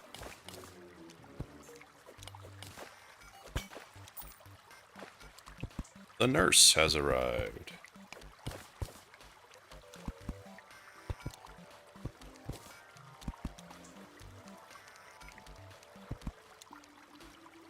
Yeah, it might be, actually. Because, I mean, it was a long time ago I remember they announced it, so it probably is in 1.45, which is, I swear to God, never coming out. They announced that thing, I think, 3 years ago at this point. That was, like, they announced it with, like, the Dead Cells update.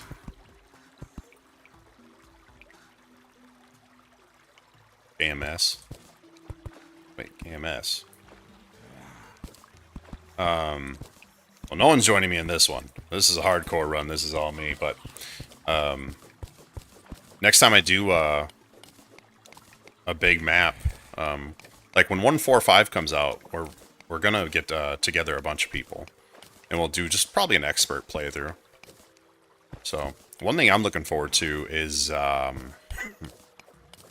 you'd be invited then, and anybody else that wants to. But I want to do a vampire run. I know you can do it where the sun hurts you. Stardew's getting another update. You know, my girl just started playing Stardew for the first time, and then my brother jumped on it, and I haven't played it since it first released. And I did everything the game had to offer back then, but I know they've changed a ton and added a lot. So, I was thinking about actually doing another playthrough at some point. But it would be like 100% playthrough. I would make sure I would do like high level shit. Get my ancient wine, ancient fruit wine business going again.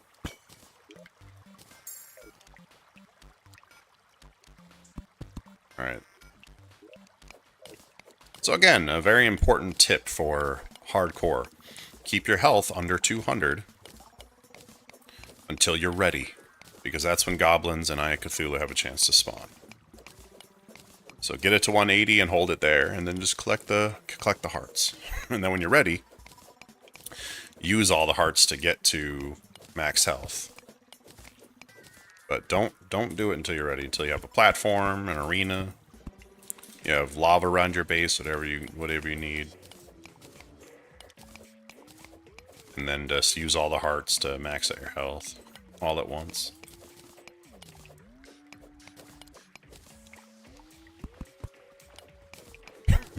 See, I don't. I mean, when I play normally, if I find a heart, I use it. You know, if the goblins spawn or the Eye of Cthulhu spawns, big deal. You know, if it kills me, big deal.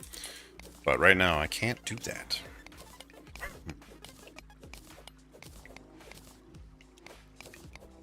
This is insane how low I am. I am not really...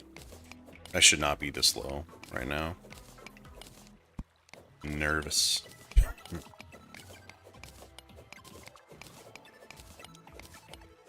You know, I have not found, number one accessory?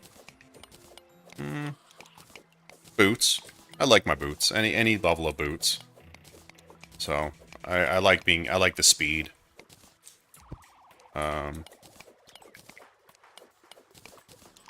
I'm nervous about being this low without having like a Danger Sea potion and proper armor and better weapons.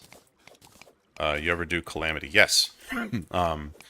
Frequently. So I have about 2,000, like 2,200 hours, maybe 2,100 hours in base Terraria. And then I have another 1,700 hours in T-Mod Loader.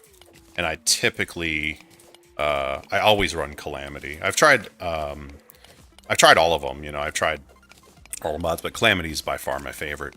And I actually just did a Calamity playthrough.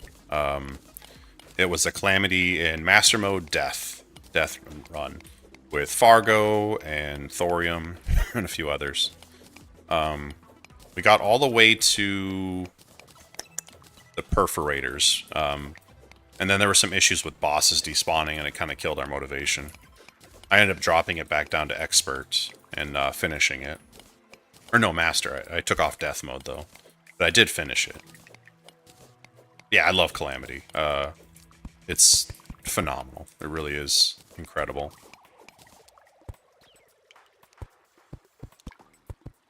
So, Blunt, you don't ever do Calamity? If you have not done Calamity, you are missing out big time. It's everything Terraria with just extra. Like, it's like there's bosses sprinkled in here and there, but there's so much more content after the fact. And the weapons are so much fun, all the extra armor. And what I like is classes. I like that you can actually be a... like, whenever me and the friends play, I always go healer. And it's just so much fun. And I like the healing. As long as people aren't getting hit too much...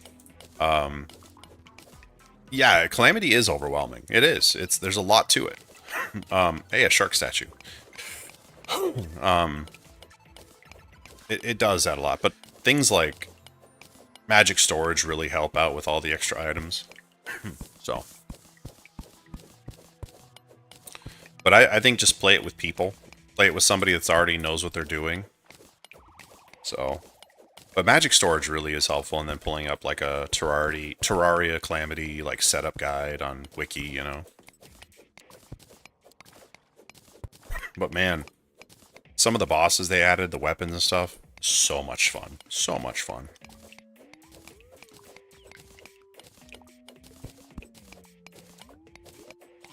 Jeez, I feel like I've been digging forever. Nope. Almost dug into a cave. That's dangerous.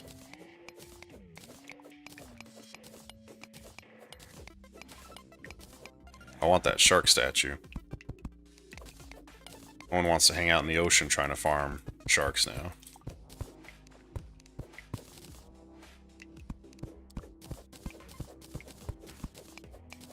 Right, another heart container. Let's just add magic storage to vanilla. Yeah, 100%. I would say if I could have one mod that was actually integrated into this, 100% would be magic storage. It's so good.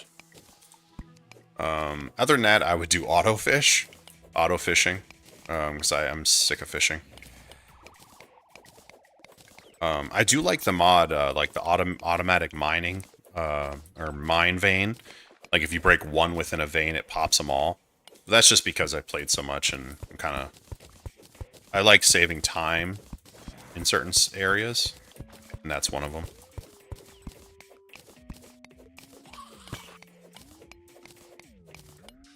Moonlord. My tip for Moonlord is to make sure you have all the potions. At that stage in the game, have every potion available to you. Even make a Crimson biome or a Corruption biome so you can get the Wrath or Rage potion. Have a proper arena set up, you know, with your campfires, your statue of Bast, and your heart lantern, and make a heart statue hooked up to a timer so it pops out hearts. You know, the thing about Moonlord is just have everything ready to go. Make sure your equipment's all you know, has the proper affixes on it, like warding or whatever. But Moonlord's just about, he's the end of the game, and he's all about just making sure you have everything good to go. And if you're melee, no hell, dude, if you're melee, just get your beetle armor, and get your beetle armor, and have everything I just mentioned, and have all your accessories warding, and just grapple hook yourself to the platform and just sit there and attack him. Like, at that point, he can't kill you. So. Well, the problem with solar armor is that you have to actually beat Moonlord to get it. But, so at that point, Beetle would be the best for armor you'd have available.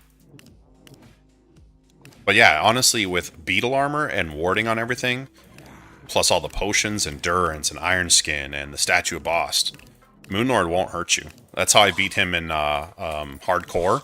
I literally just grappled myself below my heart statue that I had hooked up. And, I mean, yeah, he got wrecked. Now, if it's an expert, that's a little bit harder. But it's still not too bad.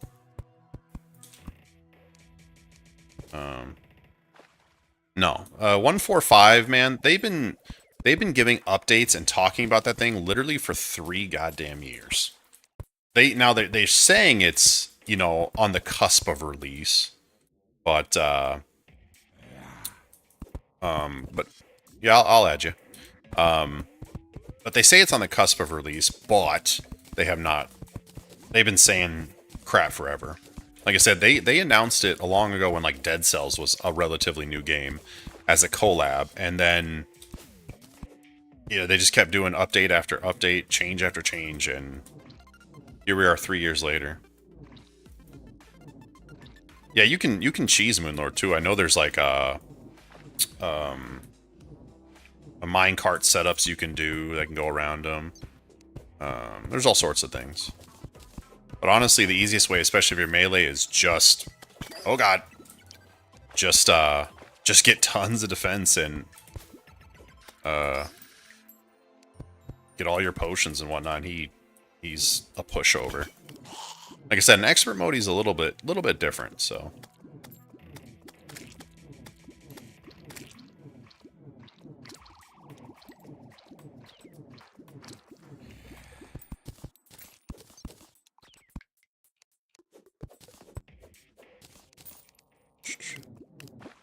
Oh god, salamander behind me. That's not good.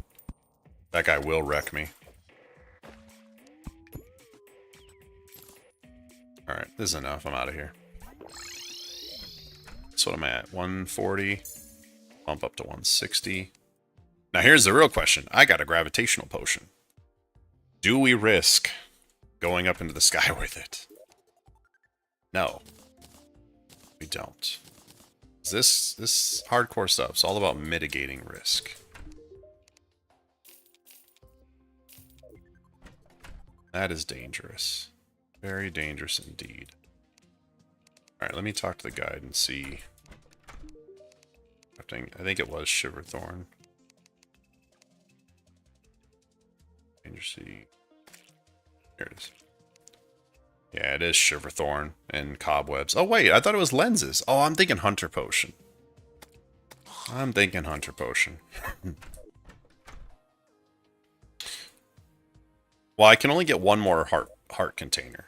So, because if you get to 200, it starts summoning, or the goblins and the Eye of Cthulhu have a chance of summoning. So until I get, I'll get to 180, but I'm not going to go above that until I'm ready to take on everybody. But I very much would like to see if I can get a horseshoe. Because I'm tired of this drop is scaring me at this point now.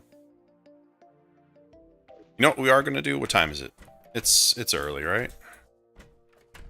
We're going to go and get ourselves a musket. Ready for this run to end? Yeah, so every NPC and a lot of the bosses have certain conditions to spawn. Like the nurse, I believe she spawns once you get your first heart container. The Goblin Tinker can be found after the Goblin event, and stuff like this. So, but yeah, once you get to 200 health, both the Goblin event and the Eye of Cthulhu have a chance of spawning. Shit. Woo.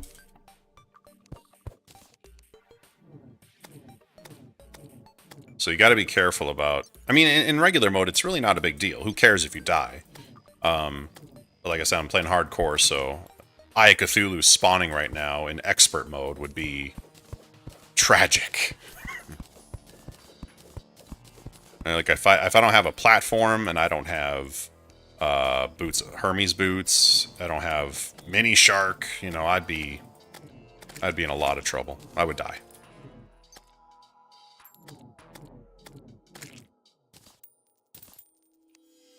So, and that's one thing is like expert or hardcore mode is really fun, but until you're ready for it, until you have like a ton of knowledge about Terraria, you know, like how to deal with mobs and where to get all the best shit at any given time, like it's not for new people, not at all.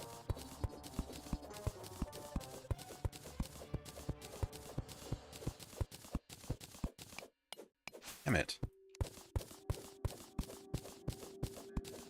So, but right now we're gonna attempt to get through this this biome, because I know the snow biome's on the other side, and I need Shiverthorn. I would also like to get my flink staff. But I want to see if I can get a musket on the way. And that's like, just for like NPC-wise. When you have a gun and or bullets, I think it's maybe bullets. But that's when the gun guy appears. So there's all sorts of different conditions to everything.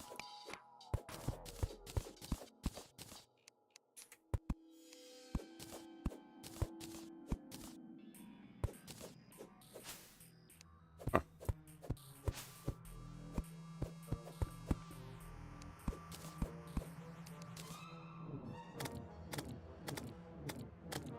This is a good little spot for these guys. I really would love to get a couple pieces of shadow armor. That would be just phenomenal.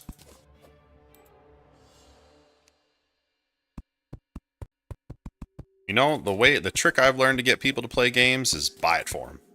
Like, if he's being resistant, just buy it. You know, spend the $10.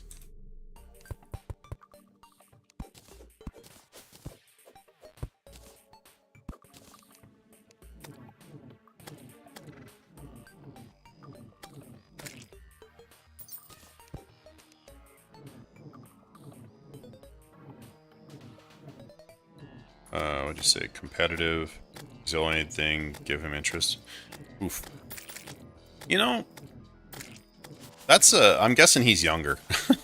You know, the older I get, the less I want to be competitive about any of my gaming. About the only thing I'm competitive with, and it's not even because of competitive, is PUBG. I play a lot of PUBG. But to me, that game is not about... Like, too many people play it like Call of Duty.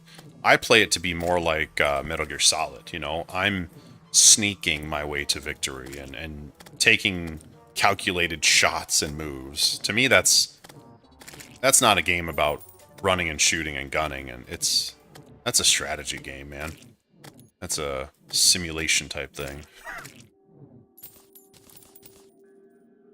Alright, can I get a chance to make my tunnel? Thank you very much.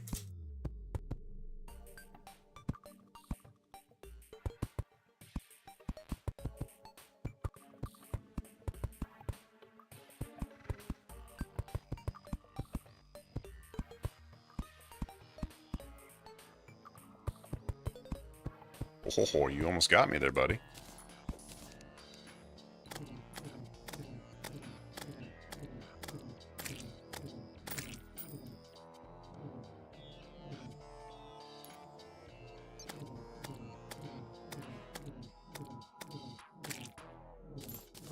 Hey, I got a hamburger.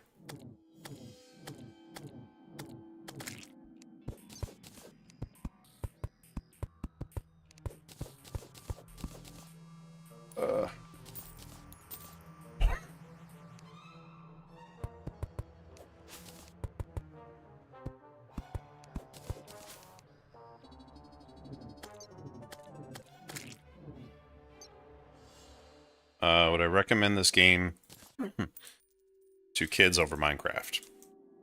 No. I would not. Minecraft...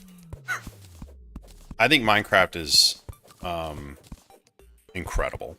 I don't play it anymore, but the amount of creativity that it can produce is insane. This game's fine, and it can do somewhat the same, but you're not going to build elaborate houses and learn about spacing and engineering, you know, and architecture. Minecraft truly is incredible in terms of what you can do with it and what it can teach you. So, no, Minecraft, I would encourage kids to play that game. So, maybe avoid certain communities that are around Minecraft, because I know some can be kind of toxic and pedo-y. But Minecraft on its own it really is a really good thing. Terraria is still fun though. But in this game you're not really, I mean, you build houses, but you build them out of necessity, not out of like I do have maps where I build creative, really beautiful looking houses and stuff. But like that was just once, you know, and I'll never do it again.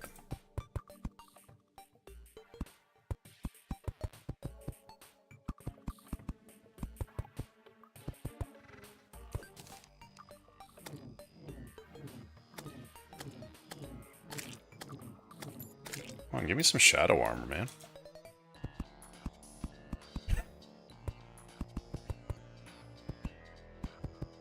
I still think, I've said it many times over the last decade or so, I still think Minecraft is the most important game to come out in modern times.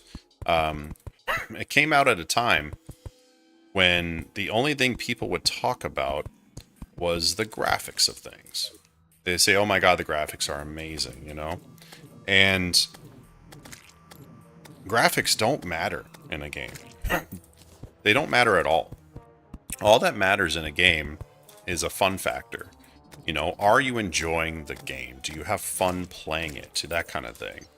And Minecraft came at a time when this was at its height, where like I had friends who would look at a game and just completely look past it because it didn't look a certain, oh no, it didn't look a certain, you know, way.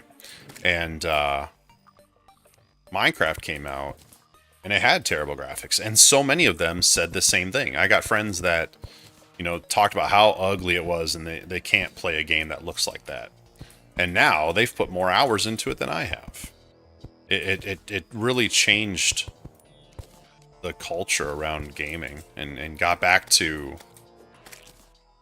fun factor being the number one thing that matters, but also it really opened the door for indie games, and that's probably the most important thing, because that's Terraria. That's so many modern, wonderful games. It's independent developers actually being, you know, a thing.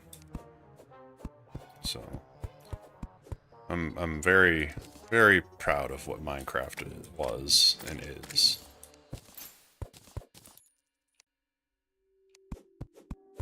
Chop down this tree.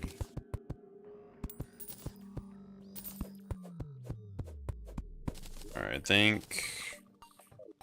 Let's check this tunnel out.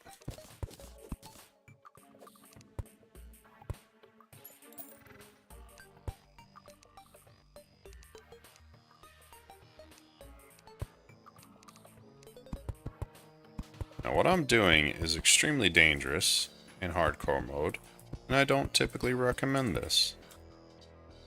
It has a possibility of working out. How do I not have torches?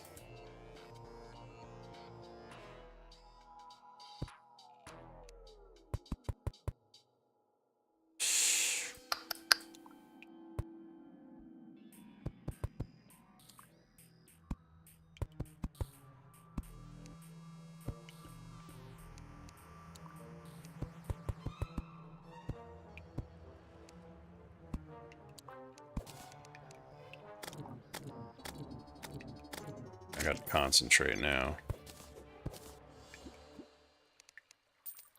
Alright, cool. We're in the proper spot, but can't see. I don't have torches, man. That's so bad.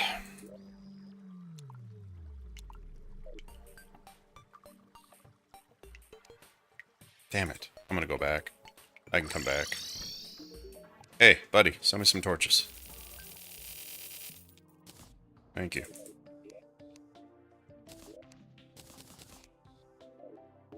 Plenty of bombs. Alright, that's fine. But yeah, no, Terraria, though, I would say it's not a game for everybody. Minecraft is. I love Terraria. It's, like I said, by far my most played game on Steam, and it always will be. Most likely. I can't imagine what game I could put, 3,000 hours into besides this thing. But, it's not everybody's cup of tea. And it's actually kind of difficult. It's not actually an easy game. Even in normal mode, it's kind of hard. Some of these bosses, they're not easy, so I would not recommend this just for an average gamer in any way, shape, or form. But Minecraft, I mean, hell, you put it on just your creative mode, or oh god. Oh! These two things could end my freaking run in a heartbeat. I almost got in my box. Alright. Now we're safe. But yeah, this game's actually pretty hard, so a normal average gamer, or not a great, if you weren't that good at games, this ain't gonna do it. This is, yeah, not for everybody.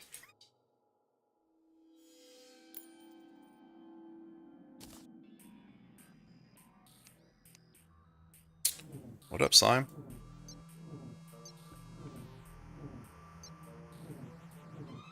Damn it. Aha! Screw it. I can take on 2 damn slimes. Oh, hold on. Let's see here. Broken toast! Aw. Why'd you break your toast? Not much. Just playing some, hardcore Terraria in expert mode. I completed normal, so now my goal is to complete this in expert. And right now, I am trying my best to... I'm traveling left to get to the snow biome so I can get my flinks stuff. But, on the way, I would like to get a musket. Maybe even a vile thorn. Overcooked it. Yes, I did. But I want to get a vile thorn or even the ball of hurt. Would be kind of nice. Yeah, I am insane. I've tried it a couple times and it hasn't been well, so. But like I said, I did it on normal, which is a completely different thing, of course. But I'm good enough at Terraria. I think I can do it. Just gotta be careful. Alright. We'll see. Yeah, my last run, I barely started. I got my base together. And that was my first time going underground. And I hit a damn pressure plate and a boulder fell on me. So... it's not great. Okay.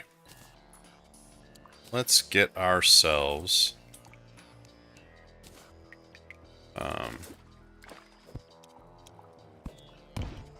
Master mode on Classic. Yeah, I've done Master. I've beaten Master.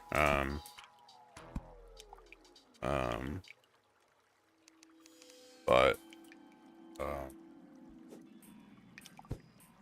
yeah, this is it's so much more fun, you know, when you have to survive. As I was saying earlier, it makes you play way different. You know, you have to use different strategies, and you can't just face check your way through the game. You have to be really smart about the things you're doing. Because any little thing could end your run. Like me doing these bombs here. You know, if I wasn't super careful, run over. Very nice. Ball of hurt. And musket. Just what I wanted.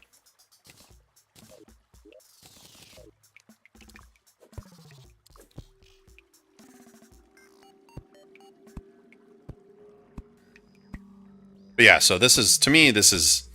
I don't always play in... What up, buddy? I don't always play in hardcore, but... man, it's fun. It really is.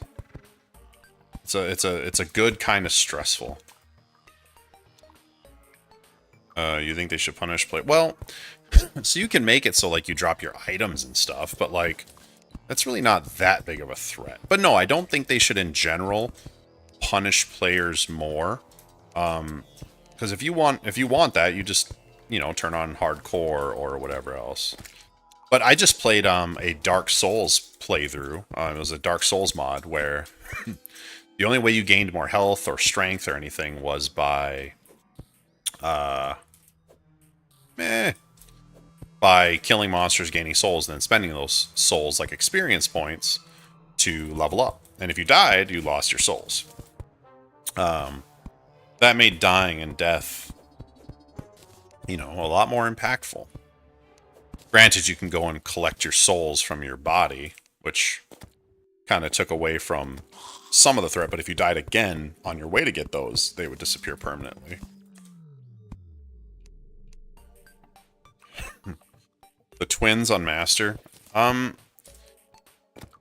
Build a large platform. You know, of course, it goes without saying, make sure you have all the best equipment and make sure you have all your, you know, goblin enchants and stuff like that. But twins, the best advice I have for them is take out one at a time, because when they get half health, they will transform and get new abilities and whatnot. Trying to kill both of them while they're transformed, that kind of sucks. So, but on Master Mode, speed is my friend when it comes to them. Is making sure you can do very big loops around. And while doing that, focus on just one of them. So, but don't underestimate your arena. So many people build an arena, but then they're flying or running so far away that they get away from their buffs and everything. So make sure your arena is actually big enough where no matter where you fly to, you're actually in range of your buffs. In terms of focus on first, I like to focus on the one that shoots lasers, in my opinion, is actually pretty damn easy. So I focus on his the one that shoots the green shit. So, but really, it doesn't matter which one you focus first, as long as you just focus. Oh God, as long as you just focus one at a time. That's the biggest thing. Hey, he dropped his weapon. I would have preferred armor, but you know, beggars can't be choosers. What's up, buddy? You sneaking on in?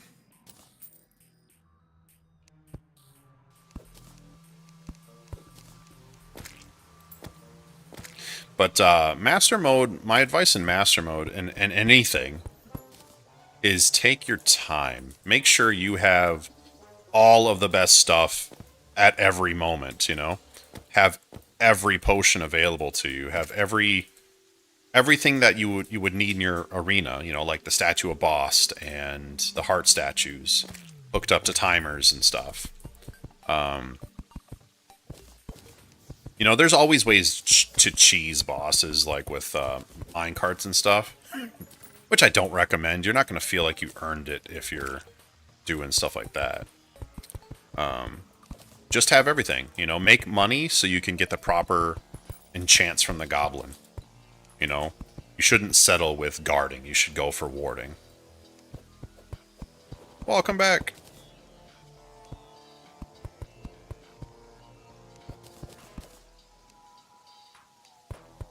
You'll be happy to know I got a musket and I got a ball of hurt. Did you guys succeed? How'd you get in here?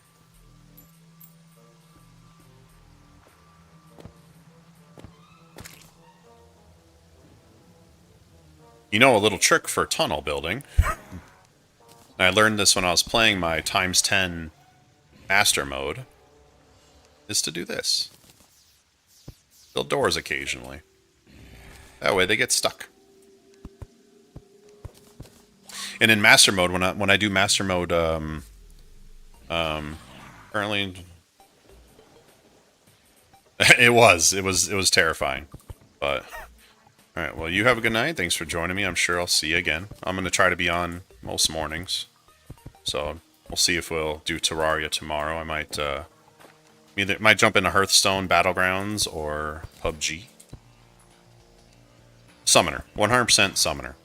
Summoner, once they added like the whips and better summons and the armor and everything, Summoner is just so much fun. I love it. Beyond that, I typically like ranged, and in Calamity, I love being a healer.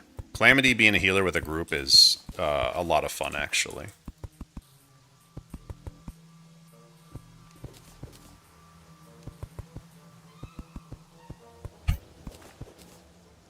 Alright, guys, you're annoying me. Get out of here. Get. Shoo. What, now you wanna go below me? Hiya! Spooky armor summon. Yeah, hell yeah, dude. Summoning, if you've never made a summoner, you are missing out. It is insane. And then the goal becomes to try to get the best summon weapon in the game, the Terra Prism. You have to beat the Empress of Light during the day, night, whatever. But if she hits you even once, you die. It is actually pretty hard. You have to like learn her moveset and whatnot. But once you get it, oh, that feeling is so good. And that Terra Prism is fun. That thing is broken good. Hey, tunnel.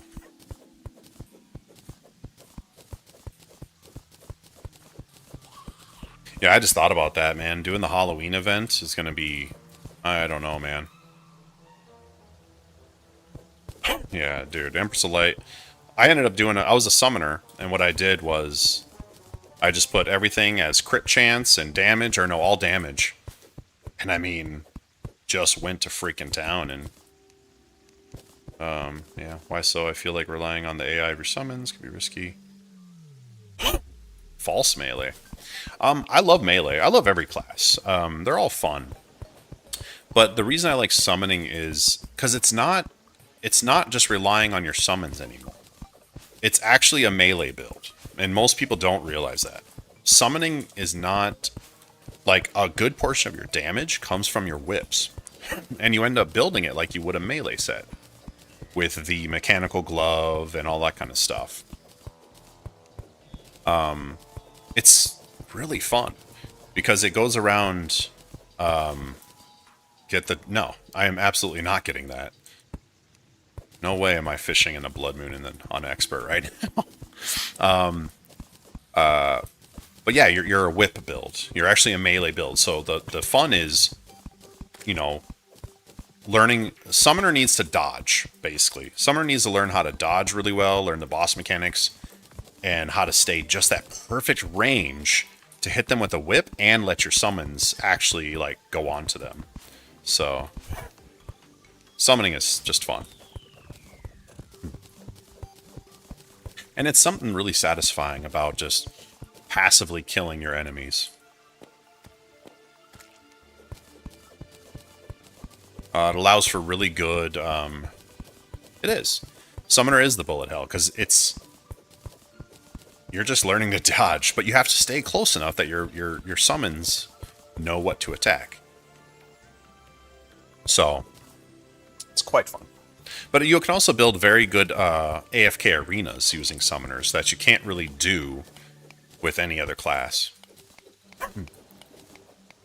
Besides Terra Prism, I like I really like the UFOs or the Blade Staff. I think the Blade Staff probably.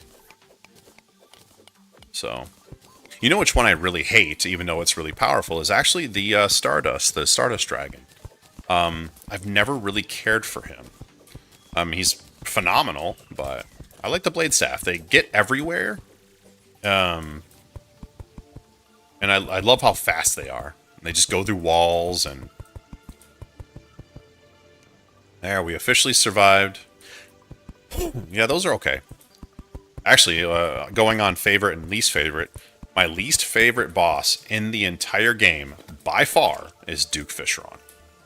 I hate Duke Fishron. Especially in Master Mode. His mechanics, I just can't do them. And in Calamity, oh my god, is he hard. I hate Duke Fishron with a burning passion.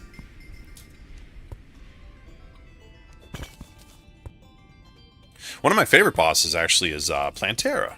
My brother, he says that's his least favorite, but I love Plantera. I love building that underground dual. See, I don't do any cheese builds. I never do. You might have been gone when I was talking about it, but with a cheese build, I never feel good afterwards. Just doesn't feel right. You don't feel like you earned it. But with Duke Fishron, I'd be willing to do it, because I hate that boss so much. Damn it.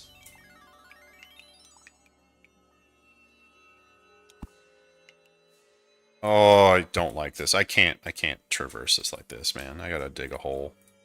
We'll dig a hole. Batman. Yeah, I mean, they're kind of fun. I've done a few here and there, but I typically don't. Unless I need to. Like, I might in this, because there's certain bosses that are like Duke... I'm not going to fight Duke Fishron. I know there's a build you can kill Eater of Worlds where you just, like, clear out everything and leave one block. And then he spawns on that block, and you put, like, spikes or something on it, and he just dies instantly. I can't remember what it was, but I tried it once, it didn't work.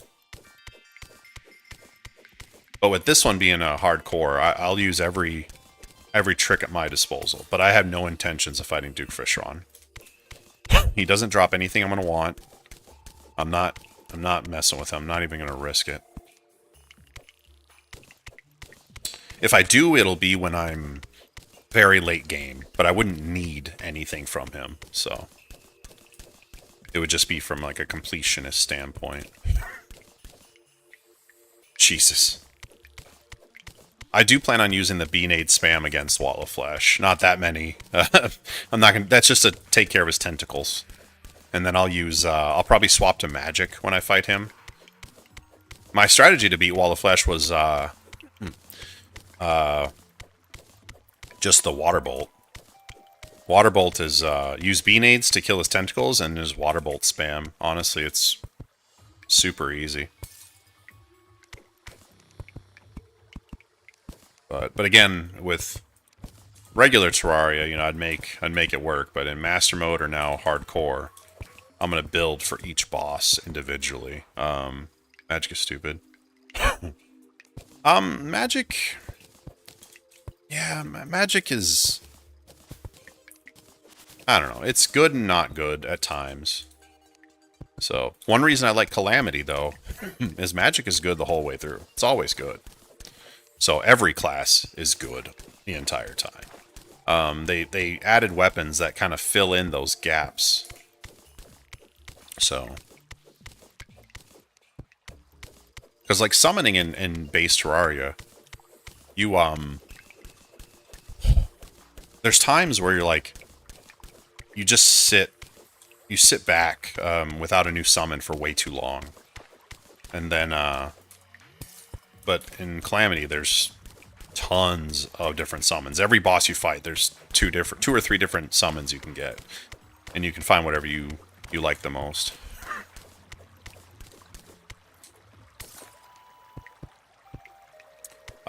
Yeah, I would agree. Magic is, definitely a glass cannon, and you better learn to dodge. I would say my least favorite would be magic, by far. Actually, yo-yo melee. I'll never do that. Magic is not my favorite. Even endgame, I'm not a big fan of it. Except for in Calamity. I love magic. It is so much fun. So... Running out of dirt.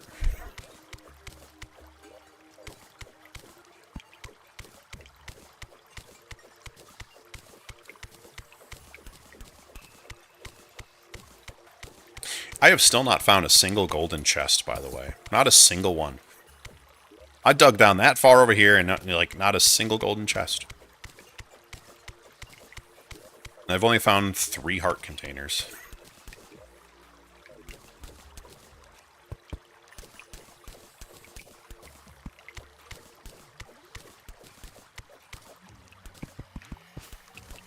I have seen some resumes.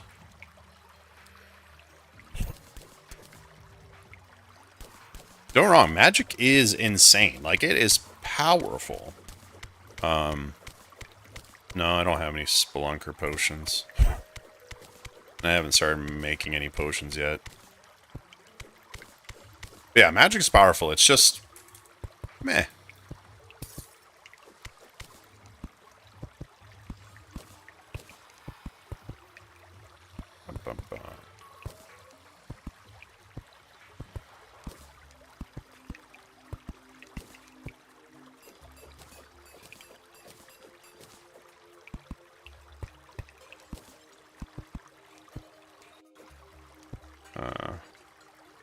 Yeah, he does. I'll have plenty of potions at some point. No, I'm out of blocks. Here, we'll use ebon wood. Can't believe I'm doing this much and I still just got freaking cactus armor.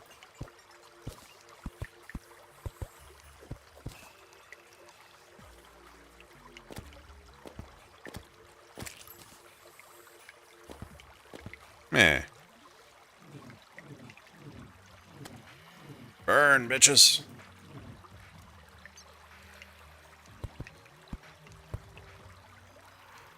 Even if I meet him, I probably won't buy him. I don't usually use the glow sticks.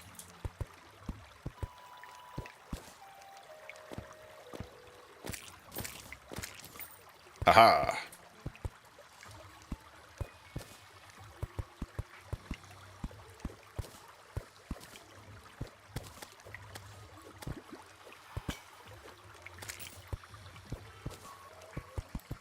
Oh, man. I remember my first run. I have a friend, or had one. I don't know what happened to him. He loves yo-yo builds. I personally cannot. I can't. I just cannot do it. I don't like the way they work. An ice chest.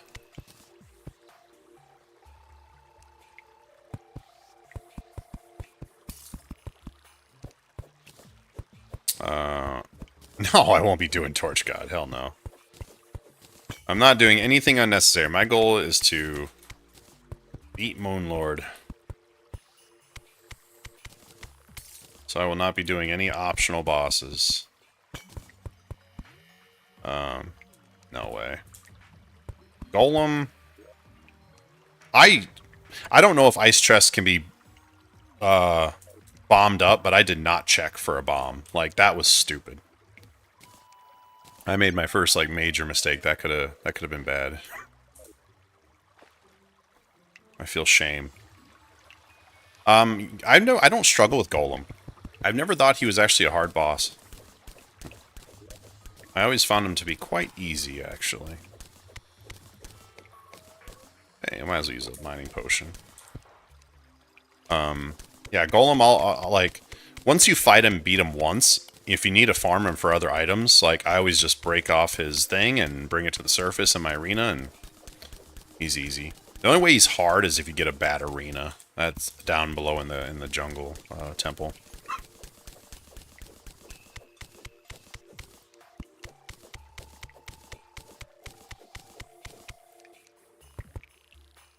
But no, Golem's easy. Heh. See, that's another cheese build. I do not cheese in this game. But maybe, who knows, maybe that's what I'll do this time around. But Golem is, I don't find him hard. No matter what build I'm doing. I'll probably have a... I don't know what I'll be using against Golem. I'm not... Probably melee. I'll probably have like turtle armor or something. But maybe I'll use... I don't know what I'll have. I don't know what weapon I'll use. There's nothing wrong with cheese. If that's... yeah. Domino sounds good right now. I'm hungry. I've been on a diet for quite a while now. I'm down like 20 pounds. But pizza is not a part of that diet.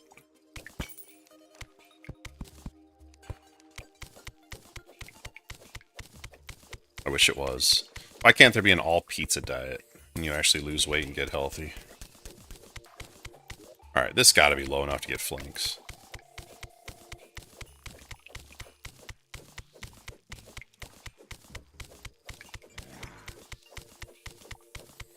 Dominoes. You guys got Dominoes in India? What the hell?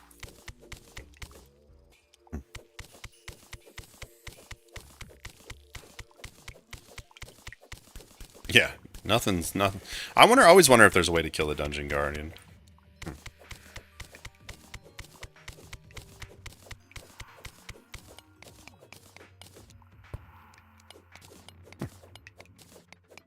Nice little platinum vein. I like it. Do you guys actually have Dominoes in India, though?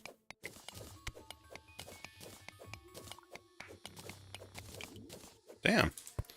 I mean, I would definitely assume you have, like, McDonald's and KFC or something.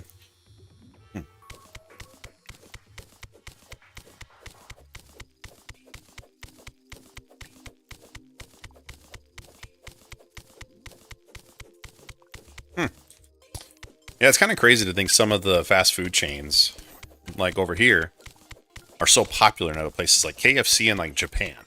Like, KFC is not that popular over here. I mean, people go to it, but we have plenty of options when it comes to chicken. But if you go to Japan, it's insanely popular.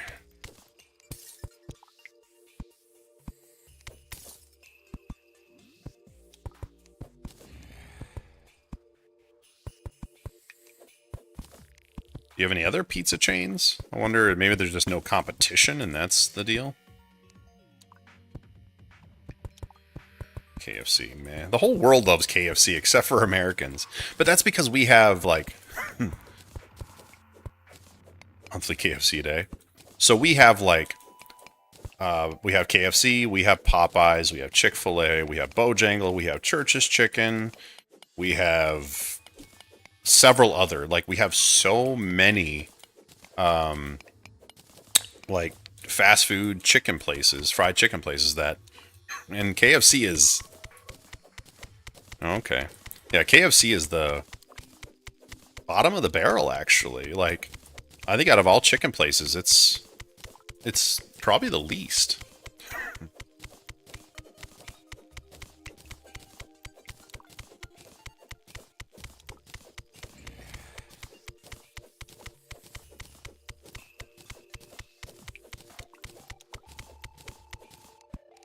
And same with pizza place. Actually, Domino's, in terms of takeout pizza, Domino's like stepped up their game like a decade ago. And it got so good. Like Domino's is amazing. I love Domino's. So that's probably why you guys like KFC is you don't have other chicken places where we have, like where I live in Texas. Every mile there's some new chicken place. They're rampant. And again, KFC is not bad. It's not gross. It's just like the least good, I guess.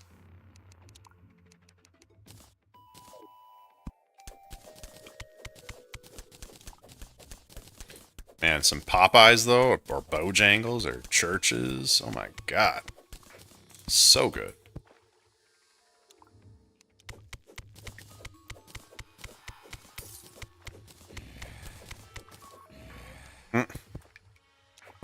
You know, funny enough, I just moved down here to Texas not too long ago.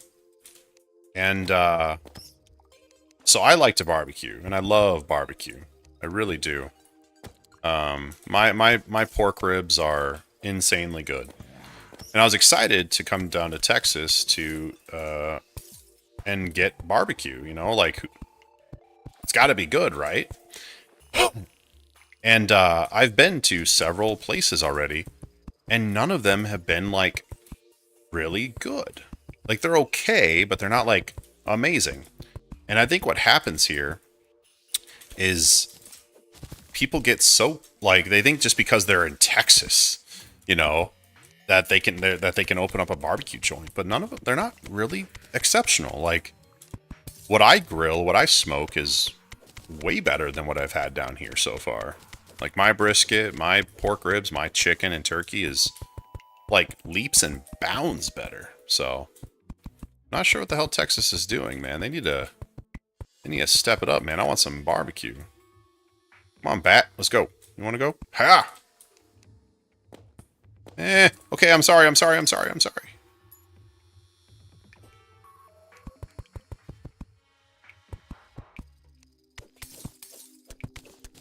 Think this is low enough to start spawning flinxes.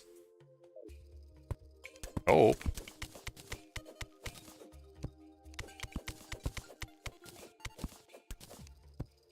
Slush.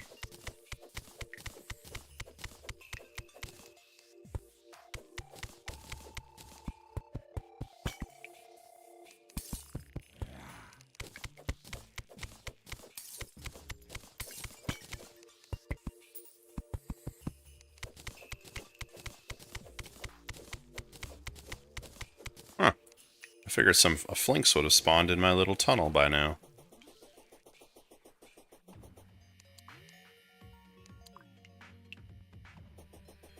Nothing has spawned in my tunnel.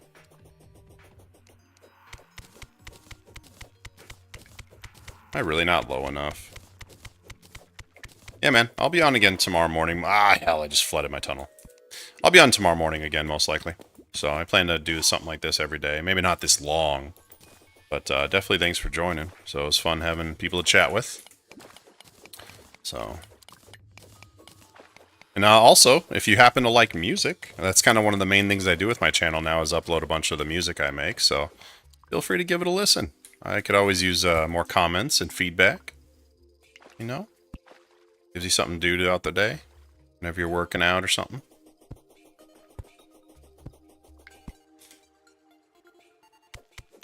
So, other than that, yeah, have a good one. There's a flinx. I see you, flinx. Come on, come down in the hole. Don't be scared. Come on in. Oh God. Yay, got my first flinx fur. I am very afraid of this thing. Ooh, a chest. I just noticed that. Alright. Actually, I might end it here too. That's a good first run. So, clear my inventory, and I think I might call it a day. I'll switch over to some PUBG.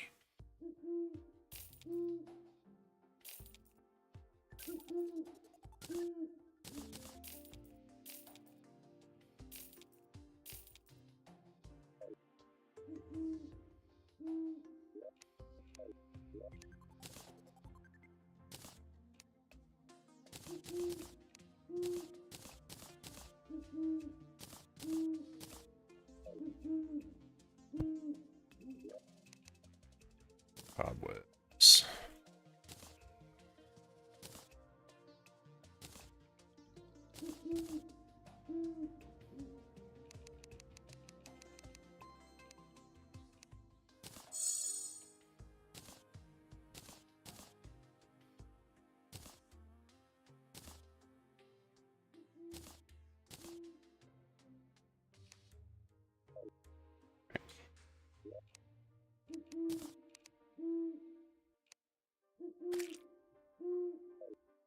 All right, well, that'll do for now. So, for anybody joining afterwards or watching this in the future, you know, feel free to, subscribe.